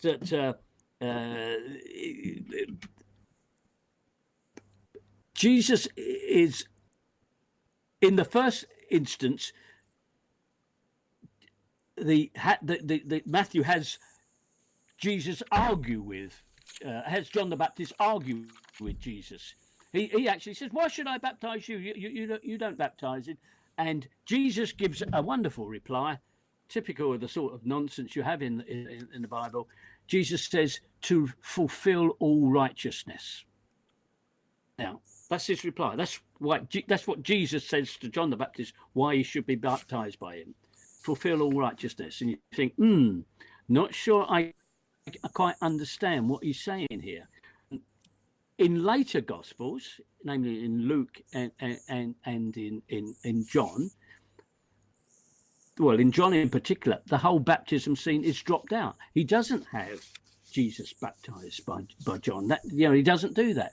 So here is a story, because Jesus has gone from man to demigod to God, progression through the Gospels. So that story, which once was valid enough, it's like Jesus is any man is chosen by God. From that, he becomes Son of God, brought down from heaven, and by the time we get to John's Gospel, is God himself. He's part of the Trinity. So this is why you have to, in any story, like with the baptism sequence, you have to see it in its history, the story itself evolved through time, and how one thing which was embarrassing at one stage, or wasn't embarrassing at one stage, becomes embarrassing at another. Interesting. Talk to me briefly about this place in Israel called Yardenit. Is that how it's pronounced? Yardenit. This, as far as I know, yeah. Founded in no later than 1981 as literally a tourist spot. Go ahead, tell me about that. Well, yeah, you can't blame the Israelis for maximising their tourist industry, can you? I mean, every nation does it. Every nation does it. I was speaking once to a Jordanian archaeologist about the fact that he knew some claim or other made for the gospel was rubbish, but he said, well, how can he publicize the fact that it wasn't true when it so much tourism comes from the very fact that they had this center, so yeah, you're talking about today, you're talking about people's livelihood. You don't want to send them away and lose money and put everybody out of work and so on. So very practical issues come into it. Now, this was the case of Yardenit. Every Christian wants to share in this holy experience, don't they? Now, the fact is, historically, the places they've claimed for John the Baptist's activity has varied over time, depending. Now, Yardenit happened because the war between the Arabs and the Israelis had shut the frontier near the other site, and so that was closed down, and so they simply opened up another site with all the appropriate props for what would look like, a nice baptism centre. It's the same way in Nazareth. You can't find anything historical in Nazareth, and but so then now that they've created a Disney World type fake city of a town of Nazareth. So what do you have? You have peasants wandering around. You have a few donkeys. You have a classical Hollywoodized version of what the New Testament landscape would look like, and it just keeps the tourists happy, doesn't it? No, I mean, I prefer to go to real historical sites, but if you can't be bothered to do that, but you can be happy with a fake one, well, be happy with a fake one. So that's the story behind Yardenit. But there, if you go back to the earlier one, perhaps in the time of the Byzantines, I mean, you have a map there, the Merhabad map, which is on the floor of a church in Jordan, and the places that the gospel, or at least the Gospel of John, claims for the baptism of John, was referred to as Bethany beyond the Jordan. But even in the 4th century, they couldn't find this place, so they used a different town, Bethabara, which was actually on the other side of the river, and that became the authentic site. And you realise, well, nobody would know anywhere where somebody baptised someone. I mean, come on, it's somewhere on the riverbank, presumably, if he did it at all. But it could have been anywhere. And what sites did they attract? Well, they chose historically relevant sites to themselves, where, say, the Israelites had passed into the Promised Land. That's where they set up one of the earlier baptism sites. It's the idea. Israelites passing into the Promised Land sort of has a parallel with Jesus coming, with the new Israel and the new dispensation. So, yeah, it makes a certain sense. It's not what it's not what I would. Let me put it this way: it's not true. It's not history. It's more astounding. There it is. There it is. Got my soundbite. Thank you. That makes the whole interview worth it right there. I am curious though. I mean, we've got this character John the Baptist. He's running around baptizing people, ostensibly, presumably in the name of Yahweh.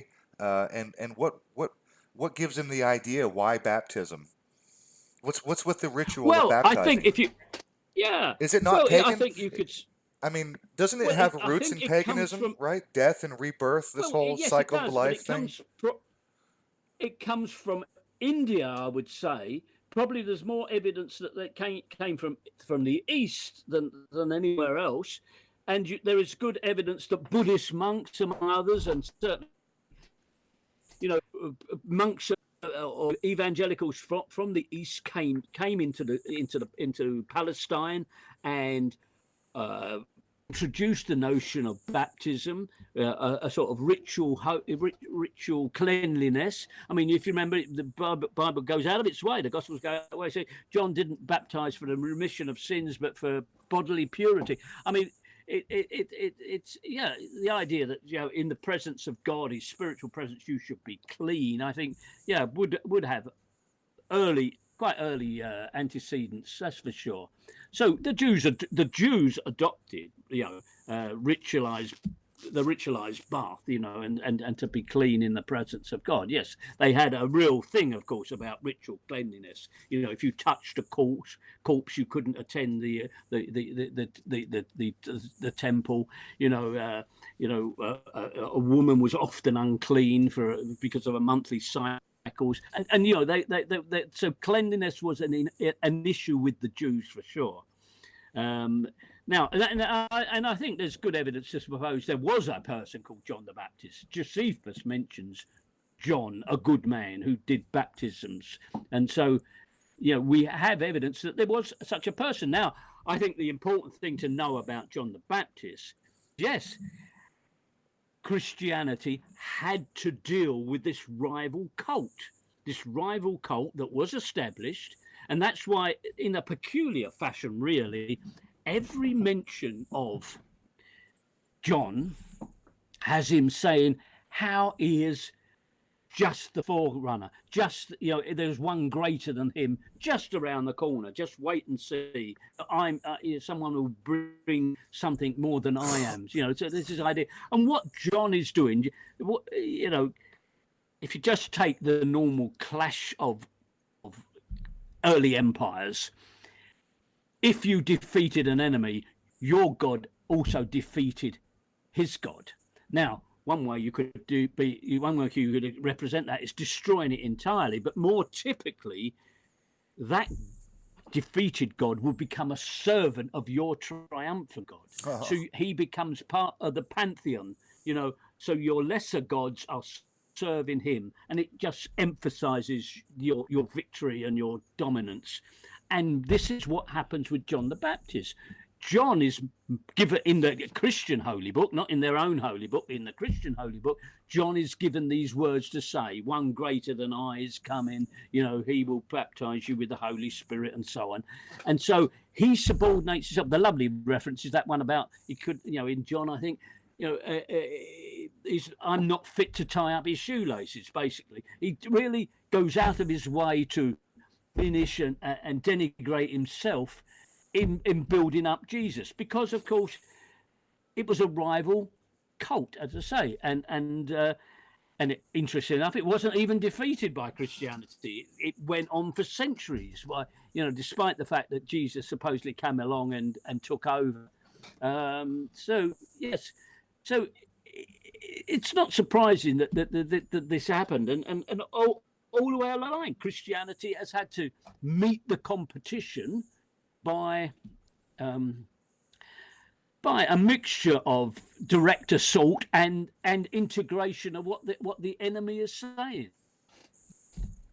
So I was going to type it out, but I'll go ahead and just say it out loud for the audience. If you guys have any questions for my guest, Ken Humphries, tag me in the live chat or put your question in all capital letters, and I will field questions to Ken before we move on. As we get more and deeper into the subject of Jesus himself, the man, his workings, and Ken's work. So I'll just say that I know there's a delay. It's usually about 15 to 20 seconds before I say something and people are able to respond. So I'll just banter on for half a second here, and because I know that there probably are some questions, and I told everybody in the chat a moment ago that I will begin to field questions. So everybody, if you have a question, tag me or put your questions in all cap, and I will field those questions to our guest. In the meantime, this idea of birth, death, rebirth, it really sounds remarkably pagan. And as you mentioned, it was like what, a rival cult. And you said likely there was influences from Eastern influences, Hinduism. So, what do you think of this idea that many people charge that Christianity today is literally nothing more than a revised version of old paganism? As I mentioned, the idea of birth, death, rebirth, and you alluded earlier that Christ was, another Apollo. He's another in a long line of solar deities, which is, has its roots in paganism. So, how do you respond to that? Well, the only caveat I'd say is to say that it's nothing more than is perhaps a little bit unjustified. Christianity here has made its own mythology as well as borrowing others. I mean, that's the thing about well, it's been in existence for 2,000 years or 1,800 years at least, and it's added to the stories itself, that's for sure. But many of the core beliefs are obviously of of ancient origin. I mean, you take the whole debate about the origins of Easter, and you have the a pagan god for Easter, and the intrusion of Easter eggs as being fertility, or Yule logs at Christmas, and so on. Obviously, there's a lot of pagan ideas that can be traced within Christianity, and even today. I mean, you have certain churches pay homage to their historical roots in a pre-Christian age. I mean, I think that sort of thing is apparent from Mexico and so on, or Africa, where earlier deities find their way into the Christian cult. I mean, take the voodoo cult in Haiti. That there's obviously a possibility of synthesizing a sort of hybrid product. That's absolutely sure. I mean, if you take the purpose of religion, essentially provides charlatans with a living, and provides a false hope to the believers. Well, those purposes are not compromised if you borrow something from the competition. One of the early cults, I think, that battled furiously with Christianity for centuries was Mithraism. And Mithraism was very successful in the centuries, even in the Christian era. And a lot of its rituals have been borrowed by the Christians.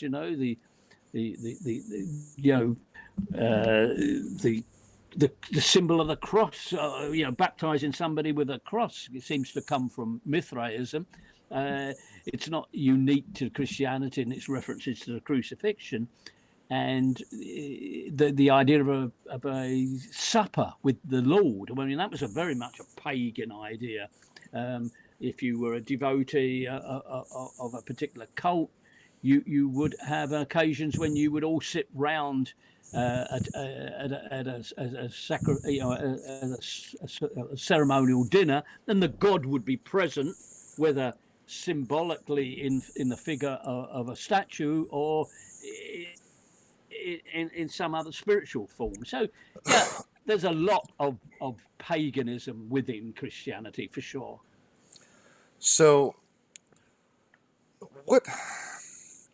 when it comes to the story and the narrative that surrounds Jesus, what would you say is perhaps the most bizarre, the most outlandish, the most non-believable, crazy, whatever? What story, what narrative of Jesus comes to your mind that it would just stands out like a sore thumb as the craziest thing you've ever heard in this narrative? Well, that's a tricky one. It's all crazy. There's a lot, isn't there? Crazy. Yeah, it's all crazy. Well, take the Transfiguration, for example. In the story of an historical Jesus, he goes up a mountain and he takes Peter, James, and John with him. He takes them because they are witnesses, for what's going to happen. So they traipse up the mountain, and what happens? He turns into a vision of light, or he's enveloped by white light, and lo and behold, Elijah and who's the other guy? Moses appear. So and I'll tell you the silliest thing of all. They talk with Jesus. Can you imagine that? Can you imagine what on earth did this God have to talk about on a mountaintop with these other two, characters, Elijah and Moses? Apparitions. They have a conversation. He's talking to apparitions, right?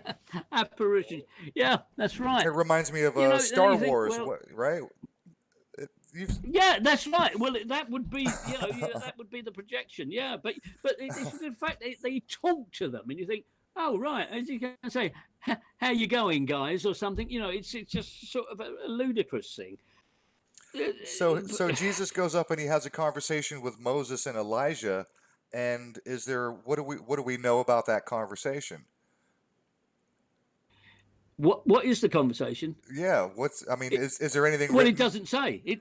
Oh, It see, that's doesn't say. No. bizarre. Oh, you would think that Yeah, you would think there'd be something to say about what they were speaking about. that's right. On And the then they come down for. It's followed up by immediately they come down from the mountain, right? And it's all about, well, is John the Baptist a Elijah reborn? And that's the debate he has with his disciples. But you see, this is the sort of thing that happens in the Jesus story. It's like it only takes about 2 or 3 sentences. He goes up a mountain, his characters appear, he talks to them, they come down the mountain. Blah blah blah blah. It's like If you were a school teacher and you asked, say, 7 or 8 or 9-year-old children write a story, and they wrote something so simplistic, you have another go, explain what they're doing and what they actually say to each other, etc., etc. But no, the Bible is all this cryptic nonsense. And it's not surprising that very soon, after the Christians assumed control of Europe, that all this stuff was written or painted into cute little cartoon-like images, so that everyone could get into their mind these stories of, going up a mountain, crossing a lake, walking on water. You get all these stories, and well, they're all silly. They're all silly. I'm sorry, but they are. by the same token, we have these stories, particularly like in Mark, for instance, where the author of these chapters and author of the Gospels and author they seem to know things that they couldn't possibly know, like conversations that they weren't party to. Yeah, So on yeah. one hand, they're writing about things that they couldn't possibly know in great detail. On another hand, they're writing about things like the Sermon on the Mount and things like that 30 or more years later, getting it supposedly word for word with no mistakes. And yet you have the story of Jesus and who did you say went with him? Peter and went up this mountain. James and John. James and James John. and John. Peter, James and John. And okay, so he has this conversation with Moses and Elijah, and no mention of the conversation. That to me is just. You would think that would be an important part of the story. What did they talk about? No mention.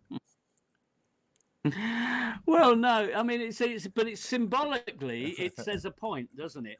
But those two characters are introduced rather like I was saying about subordinate gods. Yeah, this is elevating Jesus as the most important. Yeah, because he's supplanting traditional Judaism. Moses on the one hand, Elijah on the other, are subordinate. They're like little helpers for him, aren't they? There's Jesus, and these two subordinate characters now are just there. And that's the point, isn't it? The pecking order. It's all about worshipping the right God, isn't it? The worst of all sins is worshipping the wrong God. That's terrible. No doubt. Really, really. So let's see the Sermon on the Mount. How if I'm not mistaken, this sermon didn't take place on one sunny Sunday afternoon. It was if I remember correctly, the sermon is days and days and days long. He would go out there day after day. Is that correct? So Well, the Sermon on the Mount is a tricky one, really, because as it's presented, it's a nonsense. Whether it's a Sermon on the Plain, which Luke has, or a Sermon on the Mount that Matthew has, it would not have happened that way. And the sermon which is presented to you in the Gospels actually is only 15-20 minutes at most, and as I've said before, would you traipse up a mountain for that sort of sermon? And why does it go up a mountain? And who goes up a mountain? At first, at first he's talking to his disciples, but then at the end there's a whole multitude listening to this stuff. So it's a tricky one, but but again, it doesn't really make sense. It doesn't really make sense, and it is symbolically reflecting, Moses going up and getting the 10 tablets or the 2 tablets off of God, and the 10 commandments. Here is a sort of counterpart to it. So the story is almost like a revamped Judaism. It's all precedents are in Judaism, and it's refitted for this. The idea is being Christianity is the new Israel, the new covenant, the new dispensation. So you can see where it all comes from in the end. It's just you realize in the end you can't think of any of this as really happening. None of this really happened. Oh, nevertheless, because it has another origin. Sure, I'm with you. But nevertheless, according to the biblical story, I'm curious how long, how many words, how many paragraphs, just roughly. I don't. You probably don't know exactly, but if I was to read the entire Sermon on the Mount, how large of a text would I be reading? What, 500 words, 1,000 Yeah. words, less? Yeah, something of that order, 500 to 1,000 words. Yeah, it's not a great deal. As I say, I've read it aloud. It's 15 minutes. It's a 15-minute. It's not even it's nothing like we've been on the air today. It's just nothing really. Okay. It's just nothing. I mean, okay, so you have to conclude. Well, it's been summarized. All right, it's been summarized. It doesn't give you that clue in the text, but you could say, oh yeah, well, it's been summarized. But then, what bits have been left out? What bits have So it's not even particularly profound, to be honest. Well, besides the fact that the earliest possible writing would have been something like 30 years after the fact, by comparison, the trial of Jesus, as you mentioned in one of your presentations, the trial of Jesus in the Gospel of Mark is 20 sentences long, 360 words. The entire trial of Jesus, that's all he has to say? Mm-hmm. Yeah. It is surprising. It's sometimes biblical scholars are forced to use the term gospel, not brevity. What do they use? They write very brief. What's happened here? Oh, I'm about to share my screen, so don't worry about this. Just keep talking. I wanted to share something as you spoke. Go ahead. Okay, Yeah, I can hear you. Yeah, we got you. I'm just switching things around because I'm about to share this because it's I'm relevant. I've got a screen. Wow. Go ahead. I've got a screen capture here. I just wanted to share as you were speaking. This is actually I took the screen grab from one of your video presentations, the trials and errors. Yep. Jesus has his day in court. So this is from your video, Trial by the Jews. And obviously, this is from Mark, as you mentioned, 20 sentences, 360 words. I think it's pretty remarkable. Starting at I won't read the whole thing, but and they led Jesus to the high priest. No mention of who the priest was. I would think that would be an important part. The high priest, no name, nobody's ever mentioned. They just say taken to the high priest, right? I don't really understand how these gospel writers, particularly in this case, referring to Mark, could write such a story without and omit what would obviously be important parts of the story. Like, who is this high priest? Who you don't mention any names. You'd think there'd be some more detail. It seems pretty ad hoc. We have to judge it in its time and place, of course. You wouldn't have had a literate population. A very tiny number of people could have read this stuff. It was essentially read by the priests in a sermon or some sort of preaching operation, and in those contexts, there was a reason to be succinct and stress conclusions, because you're talking to an uneducated audience given over to superstitions, and it probably suits the purposes. Today, of course, we can examine it in infinite detail with the use of computers and so on. And unfortunately, of course, it can't pass the test. Because we can use such sophistication, we see all its flaws, all its errors of logic and place and contradiction. But in its time and place, it was probably appropriate. So here, as I read this from Mark, trial by the Romans. And as soon as it was morning, the chief priests with the elders and scribes, again, no mention of anybody's name, just, hey, all these important people, and the whole council held a consultation, and they bound Jesus and led him away and delivered him to Pilate. So, and Pilate asked him, "Are you the king of the Jews?" So I'm wondering, this is another example of how, like the writer of Mark, how would Mark know these things? I mean, Jesus was arrested, he was incarcerated, he was taken to Pilate. I mean, even if Mark was Jesus' best friend and a disciple who followed him everywhere, did Mark follow him to jail when he was arrested? Was Mark in the jail cell? Did Mark go and stand next to him with a pen and paper as he spoke to Pilate? How does Mark know these things? Yeah, you are thinking though, as a skeptical atheist, you've got to allow for the Holy Spirit to be inspiring Mark. I mean, that's where Christians respond, isn't it? Yeah. Which opens up all kinds of possibilities. I mean, why didn't he inspire him all the time then, if he does at these crucial junctures? Yeah, I can't defend it, but I know people who do. It's a good question why it's so selective. Well, like I was saying, it's bizarre because these gospel writers, they seem to know things that logistically they couldn't possibly know, and yet at the same time they omit things that they should have known and would be important parts of the story that they just omit. It's bizarre the way it's written. Yeah. It's clearly it's a tale. It's a fairy tale, and it's not Well, yeah, it's not I mean, designed to be written the way people would normally behave. yeah, yeah.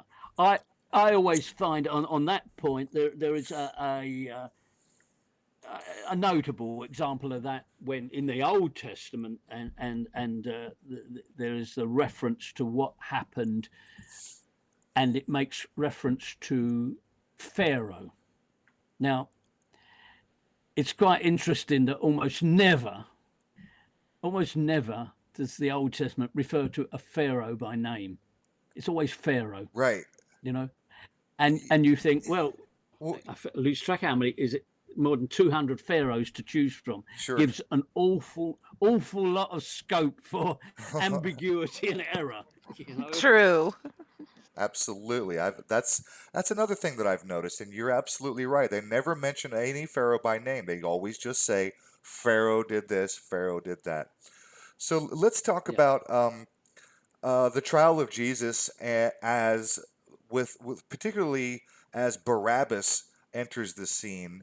I want you to talk to my audience about the concept of the scapegoat and this idea. It's not even an idea; it's a real thing that Barabbas actually had a first name. So I already know it. So go ahead and tell my audience. I'll let you spill the beans. What's Barabbas's first name, and why is that significant? Isn't that interesting? Is it perhaps Jesus Barabbas? Well, yes, it is Jesus Barabbas, and Barabbas, son of the Father. Jesus, son of the Father, is in hell with Jesus.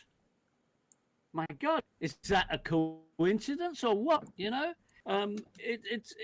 Well, of course, there's something important going on here. It's I don't know if this time and I can remember it too clearly, but it's all to do with Jesus, Jewish festivities and what happens at different times of the year.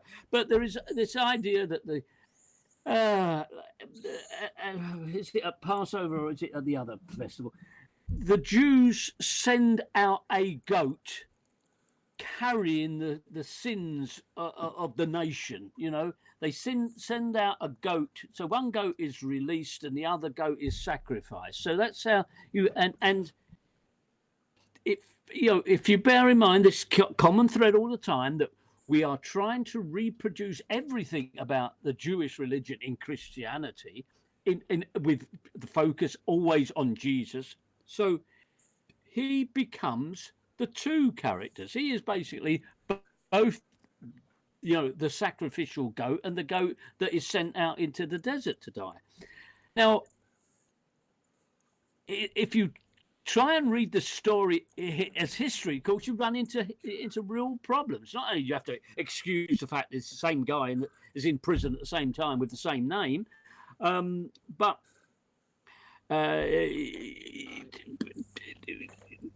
there is no precedent in Jewish scripture for the release of a prisoner.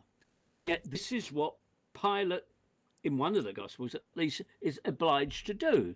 He releases Barabbas, a known murderer, or that's what the Gospels tell us, a known murderer.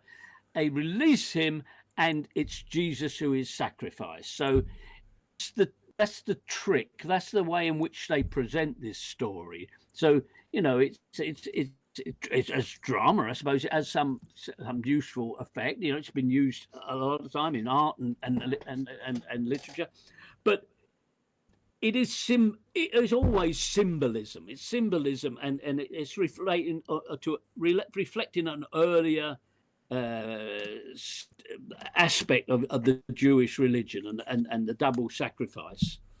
As I've said somewhere in one of my videos, it's twice the nonsense. Twice the nonsense. So the typical scapegoat tradition was to take two goats of equal value. Without blemish. Two goats without blemish. That's right. And as similar as they could acquire, two goats of similar quality and value. The tradition was that they would place the sins of Israel on one goat, release it into the wild to die in the desert, sometimes driving it over a cliff to die, and vanquishing expelling the sins of the Israel for one more year. This was the Yom Kippur ritual, is that right? Yeah, that's right. Yeah, Yom Kippur. Yeah. So Jesus's trial takes place on Passover, right? Late in the evening. Mm-hmm. And wasn't it against Jewish law, number one, to have a late night trial, and number two, to have a trial on a holy day? Wasn't that there against... are so many transgressions of what would be, as our understanding is, of correct procedure among the Jews, that the Christians have basically invented for their Jesus story. And the story, as I've said, the six trials of Jesus, because between the Gospels, it moves all over the show between one and two chief priests in the morning, in the evening, in both occasions, and so on. And it's a complete mix-up. The whole business is a complete mix-up, and even clergymen will respect the fact that it can't be given a coherent understanding. The thing about multiple Gospels, and I tumbled that after a number of years, you think, well, why didn't they just harmonize it all into one and then solve the problem of because all these cynical cynics who come along and criticize them and point this, why didn't they just harmonize it? And the answer is, I think, well, if you've got four versions of the truth, if one doesn't work, well, maybe another one will. That's why the Christians are quite happy with this. If you can't find an answer in the gospel, you go to another gospel. Oh, there's the answer. And that's what we see today with apologetics. Yes, that's exactly what they do. That's exactly what they do. It's been the term has been coined. I don't know who first coined the term. It might have been Christopher Hitchens. It's called cafeteria Christianity. You just go to the cafeteria and pick and choose the parts that you like. Yep. Yeah. It's so true. It's so true. Okay, I don't know where you're standing at the moment, but here it's 1 o'clock, and I think I really ought to get some shut eye at this stage. Well, Ken, we're almost to the end of my notes, and I've only got a half a page, and I'm perfectly fine to let the rest of these questions go. I do have two questions that I would like to throw at you, if you don't mind. Um, the Okay. si- um, the $64 million question. Here it comes. What does it mean to fulfill the law? Because I hear from common apologetics so often when they refer to the Old Testament, the New Testament, when you're arguing with Christians, and they'll say things like, "Well, that was the Old Testament. We have a new covenant." And Jesus says, "I have," and then I remind them, Jesus says, "I have not come to abolish the law. I've come to fulfill the law." So, what does it mean to fulfill the law? Well, it's one of those words where Christians, it is used for their flim flam, isn't it? You're absolutely right. There is a contradiction there in Matthew, for certainly. Yeah, Jesus is meant to say, is alleged to have said, "I come to fulfill the law." Not, I'm not going to change anything. It's all Not going to one be. jot or But tittle. then, or dot or tittle. Yeah, that's dot or tittle. That's absolutely right. Um, then the Christians are fond of this idea. Well, yes, the Old Testament God was God with his bad hat on, the black hat on. He's punishing people. He's a just God. It's just that some people would be killed, if not actually lots of people would be killed. That's just. But the new God, Oh, he's a the new loving God God, but is sometimes he's a white prick. hat. Yeah. He's a loving God. Now that's the notion that's presented there. They can play it any which way they will. I mean, you can never accuse them of consistency. It sounds like That it sounds like Stockholm syndrome. He's a loving God, but sometimes he's a bit of an asshole. Yeah, really. So, okay, so again, one more time, what does it mean to be fulfilled? Because he says that line immediately after saying, "I have not come to abolish the law." So if I've not come to abolish, but to fulfill, what does it mean to fulfill? well, it might mean many things. I suppose it could mean that uh, God's laws and transgressed, and he needs to reinforce them by making everybody obey, everybody conform. So maybe this is, the great totalitarian system. We all march in step and sing alleluias for eternity, and this is fulfillment. This is fulfillment. But it's one of many words they use like that. Like what are some of the other words? They often use it of prophecy. Jesus fulfilled prophecy, or I think my brain is beginning to seize up now. Um, yeah, it could mean anything because it we are not trying to establish. If you're giving a Christian sermon, we're not trying to prove something by logic. Right, It's a large an emotional appeal, isn't it? right. It's an appeal to times I've been requested by Christians to put my books away, stop thinking, and pray to Jesus, pray to God, let Him into my heart. All this sort of Yes. thing. It's the idea of giving up on reason. Reason is what the wisdom of man, but it's not the wisdom of God. So Ken, I know it's late. I know it's late for you. You've been so gracious with your time. I can't thank you enough. I have one more thing I want to throw at you, and then I'll be glad to let you go.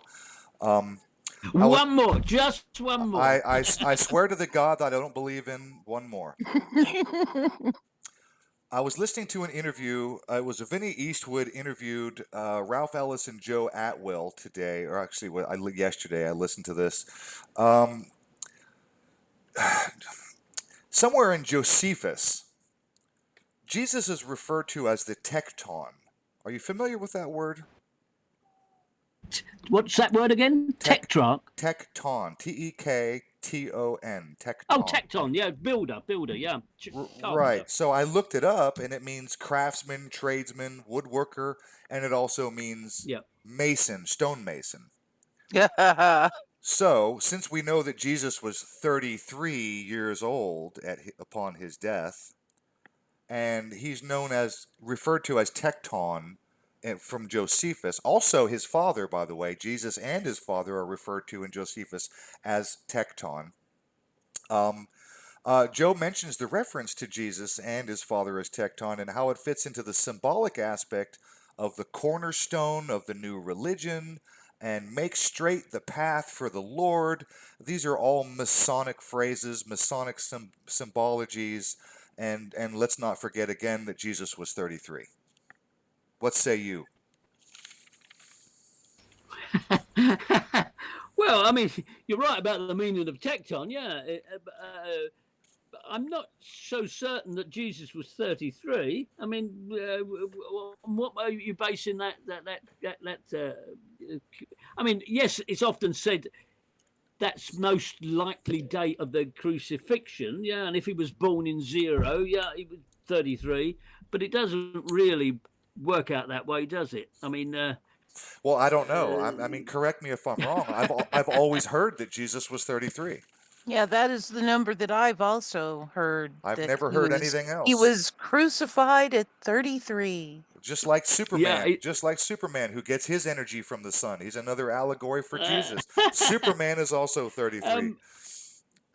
Yeah, it doesn't actually say his age anywhere in the Bible. So you know, but it has a long tradition, of arguing that Jesus was crucified in 33, and presumably, you know, basing on that, and he was born on 0, but he wasn't, was he? If he was born in the time of Herod the Great, it would have put him back 4 BC. If he was at the time of the census in the time of 6 AD, there's like a 10-year window. So we're very vague on which year he might have been born. So we would have to be vague about his age. You know, he was 33 plus or minus 10 years. Put it that way. There we go. Well, Ken, I can't thank you enough. You've been so gracious with your time. I know it's late for you, and I can't thank you enough. And before I let you go, would you just give me a nice, clean soundbite? Give me one more. It isn't true. It isn't history. But you've said it yourself. It isn't true. It isn't history. It's just more astounding rubbish from the New Testament. Yeah. Bravo. Absolutely. Bravo. Will this be available as a recording for? Oh yes, sir. Yes, sir. loading? It is live right now. It will be on my channel. It's already on my channel.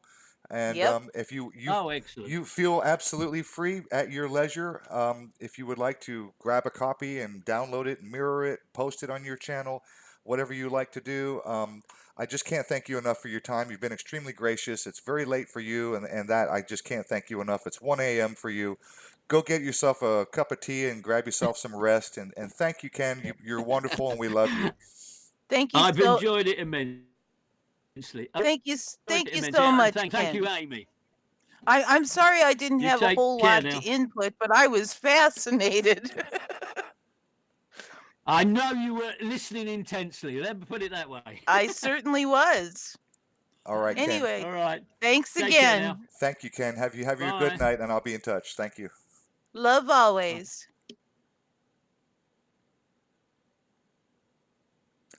Well, that was bloody brilliant. That was awesome. I do love Ken Humphries. I love listening to his presentations.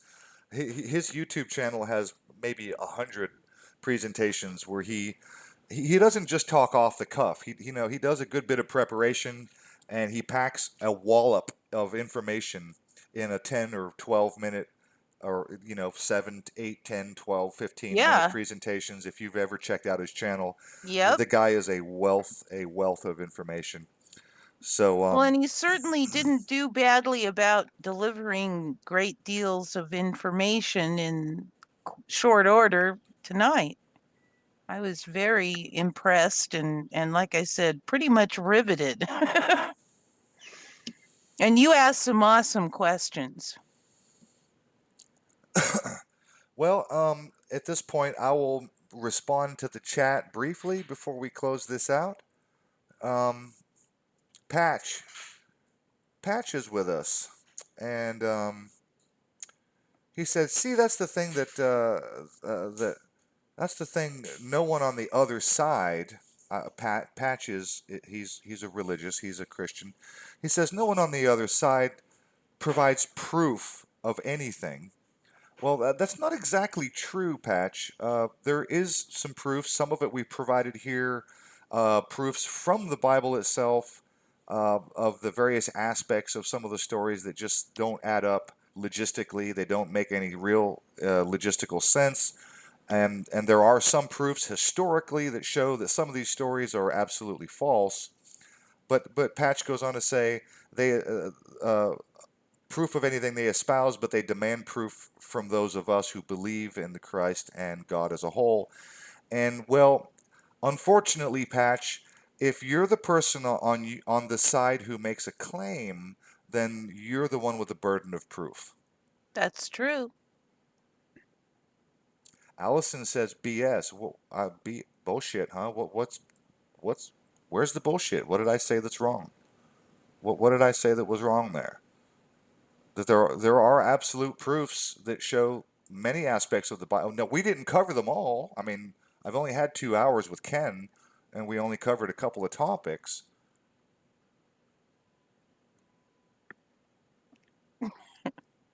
No, you are what?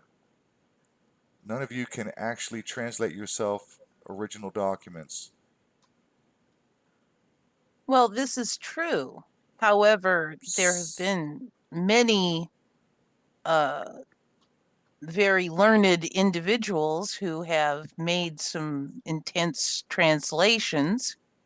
And from those people, I learned that the line in the King James Version that says, "Thou shalt not suffer a witch to live," is far better translated as, "Thou shalt not tolerate a poisoner," which is a very different picture.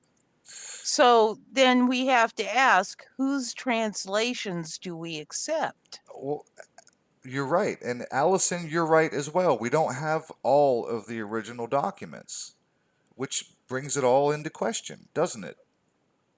I mean, without literally knowing for sure that we have actual, literal, original documents, we're all left to do all kinds of speculating. But if Kind, kind, but if you're a believer, if you're the guy who says Jesus existed, God is real, you're making a positive claim, then the burden of proof falls on your shoulders. That's just how these things go. yep. It kind of reminds me of Joseph Smith and his golden tablets. You know, Yeah, and how he says that that's what they said, and in fact, there was a situation where his part what of it his part of it was written down and lost. well his no, it was either his wife or fiance who took the first pages, and she said, "Oh, really? Go do it again." Yes, And yes. he couldn't. And, well, and he just said that God told him that he didn't have to. Yeah. Well, and by the way, And yeah, it's like, how do we know if we don't have all of the original documentation? I'm a gatekeeper Jew. Okay, believe what you want. I'm not even going to argue with people who talk like that. Really? Yep, you're right. Have a nice life, I'm just a fucking dumbass with a YouTube channel, and I'm doing what I can to talk to people and get to the bottom of things. And if you don't like that, then go watch somebody else.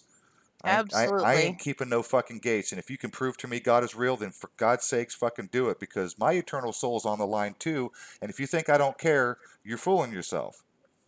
If you think that I don't study these things because I just want to pass it, like a lot of believers, Christians will say to atheists, they'll say things like, and I hear this all the time, you just don't want to follow God's law. You just want to sin.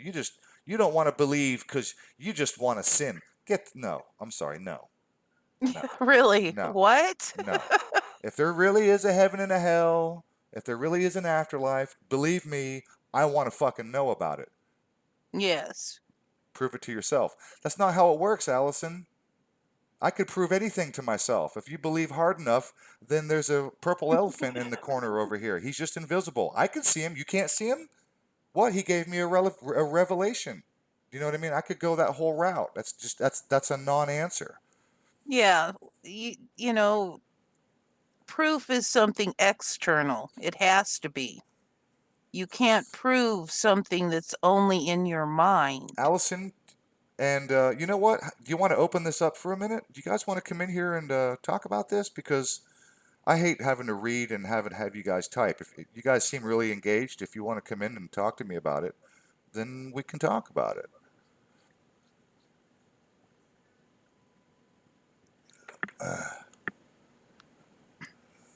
I'm going to report on the Reiki and state that I do feel substantially better since Allison gave me her assistance. So I'm going to say that something on that level definitely works. Really? Yes. You're gonna do that? You're gonna give me attestation that Allison Yeah. did some over the phone Reiki with you and you feel better because of it. I'm going to say I will give very high probability. Yes. Okay, well, I can't argue with that. You had your experience and I know nothing Yeah, about it. and I'm not going to try to pound it into you. It's true No, because I can't even argue. I I mean, if you yeah, say you had an experience, we're then saying, then yeah, and that's my experience for whatever it's worth to anybody and, else in the and by universe. the way, Amy, if you feel better, then good for you. I'm Yes. glad to hear it. And I don't I, care if it was Reiki or your own mind. I don't care how it worked. I don't know. yeah, I don't my care. breathing is substantially better.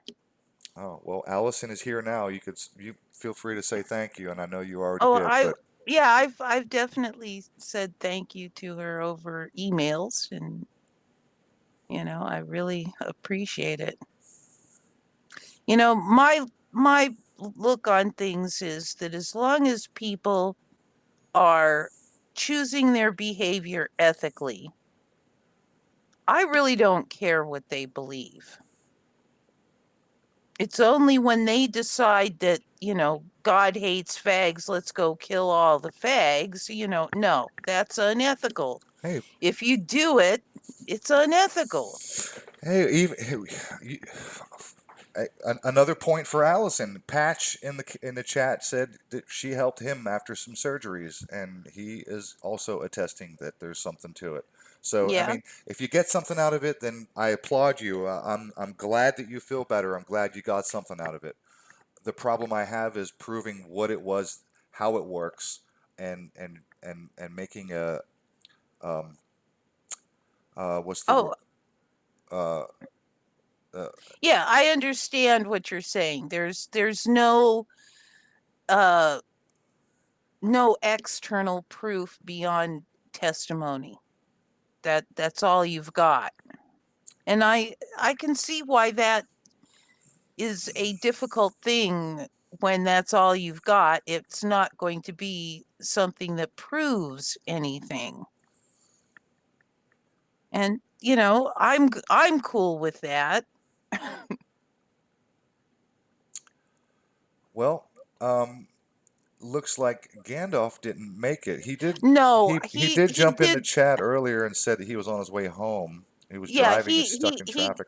he contacted me and said that he got uh sent through a detour and had a big argument, and there was somebody who was refusing to pay something that he should have, and I'm not really sure the details on that, but he came home in a very bad mood and decided not to bring the show down with his bad mood.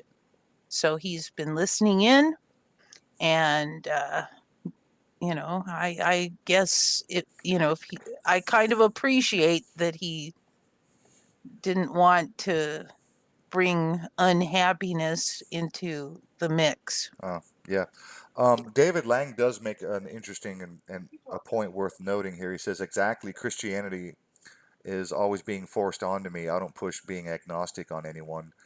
Um, Yeah. I would only follow up by saying, raise your hand if you've ever had a knock on the door and somebody, when you answer the door, they say, hey, I'm from the Church of No Church, and I just wanted to talk to you about God not existing. Yeah. I can't say I can raise my hand. No, I'm pretty sure that never happens. Like ever. Yeah. Like ever. That's an interesting point. That's Atheists and when agnostics don't go door to door pushing their beliefs on people. This is my YouTube channel. You're free to go watch somebody else if you don't like what I'm talking about. yes, exactly. The I agree. I will say, personally, I'm not religious, but if you are, that's okay. And I'm not going to try to convince you to be not religious. And I'm not trying to act like I know everything. I'm not trying to pretend like I'm certain that Reiki doesn't exist, that we don't have a connection to each other somehow, some way, through some electrical, electromagnetic, gamma. I don't care what kind of energy radiation you want to label it or whatever it turns out to be. I'm not here saying that none of that's all 100% bullshit. There might be something to it, and I'm open to the idea that there is. And I'm happy if you get something out of it. I'm happy for you. I'm genuinely happy. I'm not trying to shit on Reiki. And Allison, and you know this. We talked, okay? I think you know that I'm not trying to shit on that idea. Yeah. Well, Empirical is the word I was looking for earlier. yeah, there is no empirical evidence. I agree.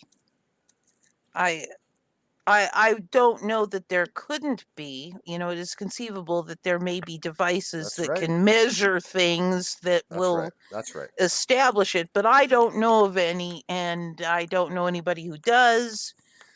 It may or may not be measurable. But until we have something to measure it, it's just testimony, and that's all it is. Patch has another surgery on Thursday. Patch, my thoughts are with you.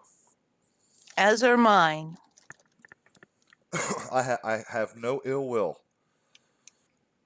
I only hope that you do well and that you get better.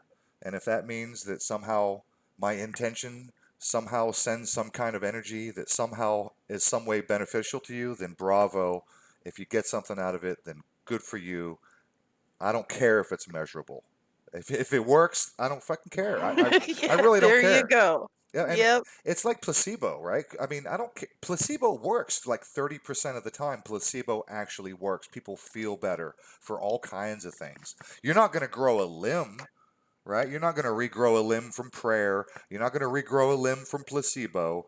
But if your back aches, if your head aches, if you're having muscle cramps and you're having migraines or you're having some sort of internal pain or whatever, Yeah. Reiki appears to work. It's a relaxation technique, and there's no doubt that relaxing and meditating is beneficial. There's no doubt. Well, I don't doubt that at all. yeah, but here's the thing. The sender of the Reiki is the one that's doing the energy That's conduiting.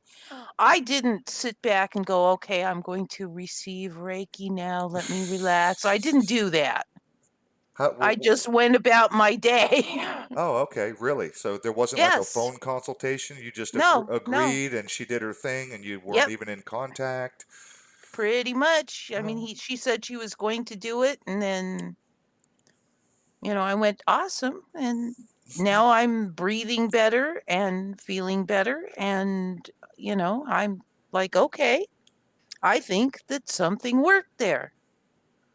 Oh, okay. Let's not fall into the trap. Let's remember correlation does not equal causation. Oh, And I agree. I so agree. maybe Allison did something and maybe it helped or maybe you got better on your own. Let's be real here, right? Yeah, I'm not going to say that I know absolutely, slam my fist on the table kind of thing, but I am going to say that it feels like an energetic healing. I don't know what else to say about that. And again, testimony, hearsay, whatever you want to call it. Again, I don't care. Okay? If you feel better, I'm happy for Yep. you. I think it worked. That's what I I'm have I'm to say. I'm genuinely happy for if it works. If you feel better, you call it whatever the hell you want. Okay, I really don't There care. you go. There you Okay, go. if you want to call it purple unicorns did the job, fine. As long as you don't need my tax dollars for any reason, you believe what you Yeah, want to yeah, believe. I want your tax dollars. Give me your tax dollars right now.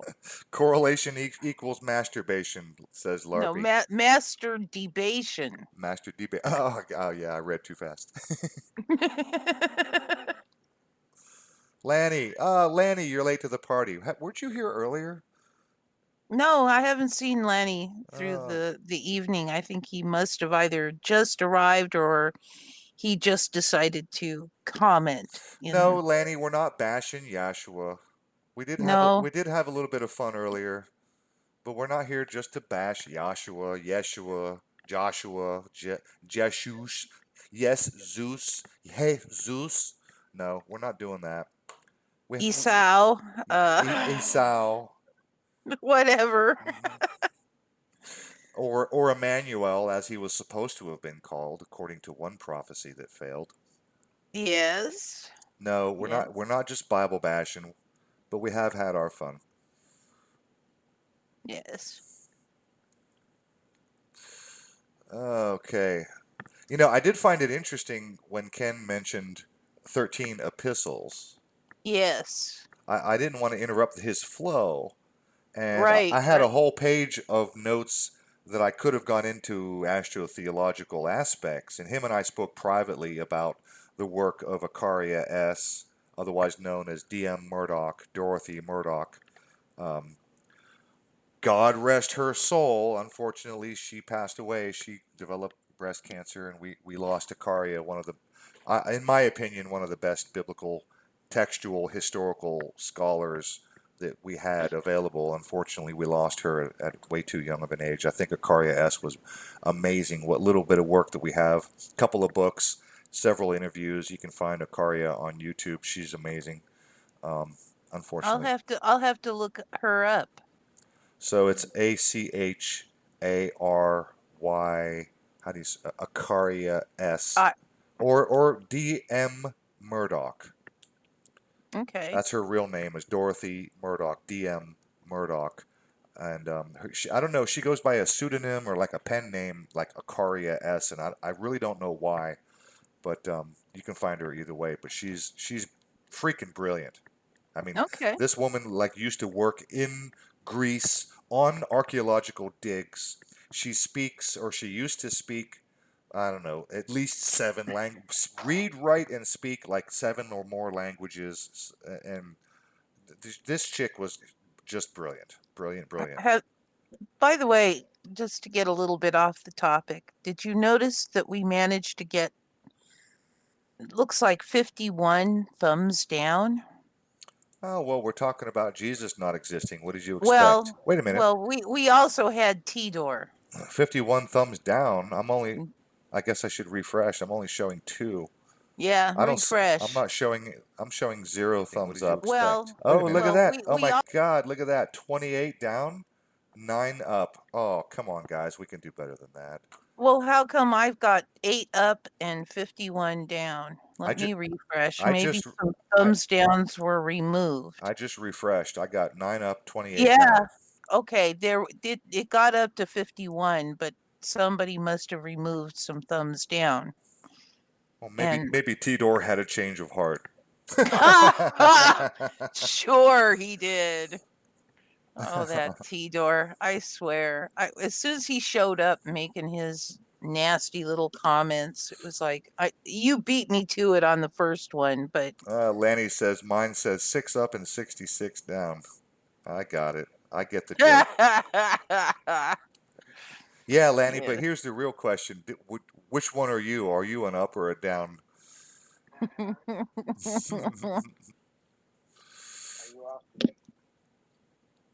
Oh, Allison, I actually have a copy of Urantia. I haven't even begun to read it yet. I mean, actually, I've opened it a couple of times and looked at it, and there's a really strange. I have to admit this. A very strange, bizarre coincidence or synchronicity or syncretism happened when I opened that book. And I've done it more than once. Something I was thinking about or an issue that was happening with me in my life. I opened that book at a random point, and it's a huge book. It's bigger than any Bible you've ever held. It's freaking huge. I opened that book at a random page and just read a random passage, and it was like, wow, how relevant is that? You know what I mean? It was almost like a double head twist, how double take. So I don't know about that book. I mean, from what I know about your Urantia book, it was what's the word I'm looking for? It was written by you know the Kellogg family has a role in this. The business magnates. The people who make breakfast cereal, Kellogg. These people have their hand in the creation of Urantia, which is a really interesting and crazy twist to the backstory. Um, that they had a friend of theirs that was having these crazy dreams or whatnot, and they would leave him pen and paper. They would leave him for the night. I guess story is he would go to sleep and he'd wake up, and then the pages would be written, and they would come the next day and collect those pages, and then they, over time, created this book known as the U book, the Urantia book. I guess we lost Amy. I'm all alone now. But yeah, man, the Urantia book is a really wild thing, man. It's like a follow up to the whole Bible, and it was channeled information. Some guy in his sleep was somehow either writing or he would sleep and maybe the pen would write its I don't know. But the story of how this book came to be, because I did look into the Urantia book, it's bizarre, man. It's almost as bad as the Joseph Smith story. It's like, okay, the Kellogg family, wealthy family are involved. That's suspicious on its face. The idea of how it was written and who was writing it is is very very curious and suspicious. And I just don't. I'm not buying it, man. I'm just not buying any of it. I'm going to need a little bit more than a story. Sounds like channeling. Yeah, that's Allison. That's the story. I mean, look into the origin of the Urantia book and how those pages came to be. That's a kind of exactly the. I interviewed a friend of mine who gave me the book, and it's this old fella who was um, very religious, by the way, and he even has a blog, um, kind of a popular blog in religious circles. Um, it's called what's it called? Jesus. No, it's Gospel Parallels dot blogspot.com or something like that. Gospel or gospels plural. Gospel or gospels parallel or parallels. I forget how it all works out, but gospelparallels.blog.org, whatever. Um, and I did an interview with this guy who gave me the book, who has the blog. I asked him about the origin of the Urantia book. In the interview, he was telling me that he looked at the metadata on his blog and he could see that people literally from Vatican were visiting his blog, his website, to check out what he had to say about gospel parallels. And so in the metadata, he was able to decipher that there are people from the Vatican checking out his blog. Hey, what's up, Josh? Are you going live, Josh? You going live tonight? Because we just got done with Ken Humphries. I'm just sort of wrapping up this Sorry about that. Yeah, no worries, no worries. I'm having technical difficulties. No worries. Serious technical difficulties. Yeah, we should probably go ahead and wrap this up. Thank you everybody for joining. Josh, are you going live, bro? Are you doing a show tonight? Let me see. It's only 8:35 my time. You got time. Uh, we only had Ken for 2 hours, and we started an hour early. So anyway, I don't want to drag this video out for those who just want to see Ken. You know, who just want to check out the Ken Humphries interview. But I did want to address the chat briefly. That's kind of odd, but so is the Vatican. No doubt, David. All right. Thinking about going live at 9. So that would be that usual time, right? That would be 10 o'clock my time. Hour and a half. Well, if you do, bro, I'll see you over on your channel. But until then, I'm going to say thanks, everybody, for being here. And I really enjoyed chatting with Ken Humphries. And I'm surprised I didn't... please write down your email so we can set up a time to get together and do another show. Patch, did you leave your email? Let me look. Did you leave your email? Did I miss it? I can't read everything while I'm running my jaws. There it is. Gotcha. Tanis@yahoo.com. Tanis. Interesting. That's where Indiana Jones went. All right. I just copied your email. Patch, are you thanks, James. Love you back, buddy. Patch, are you on Hangouts? Patch, I'll add you into Hangouts and we'll connect on Hangouts. Oh, that's a Yahoo email. I need a Gmail. Never forget Jesus loves you, Rufus. I can't forget that. I'm reminded every day. Every day. I just need you to prove the guy existed. Never forget, Lanny, the flying spaghetti monster loves you too. Tanis at Gmail. Patch, yes, you are on Hangouts. Okay, I'm going to add you. I got both here, buddy. I'm going to add you to Hangouts and we'll connect. Absolutely. Fluffy, the pretty kitty, loves everybody too. There you are.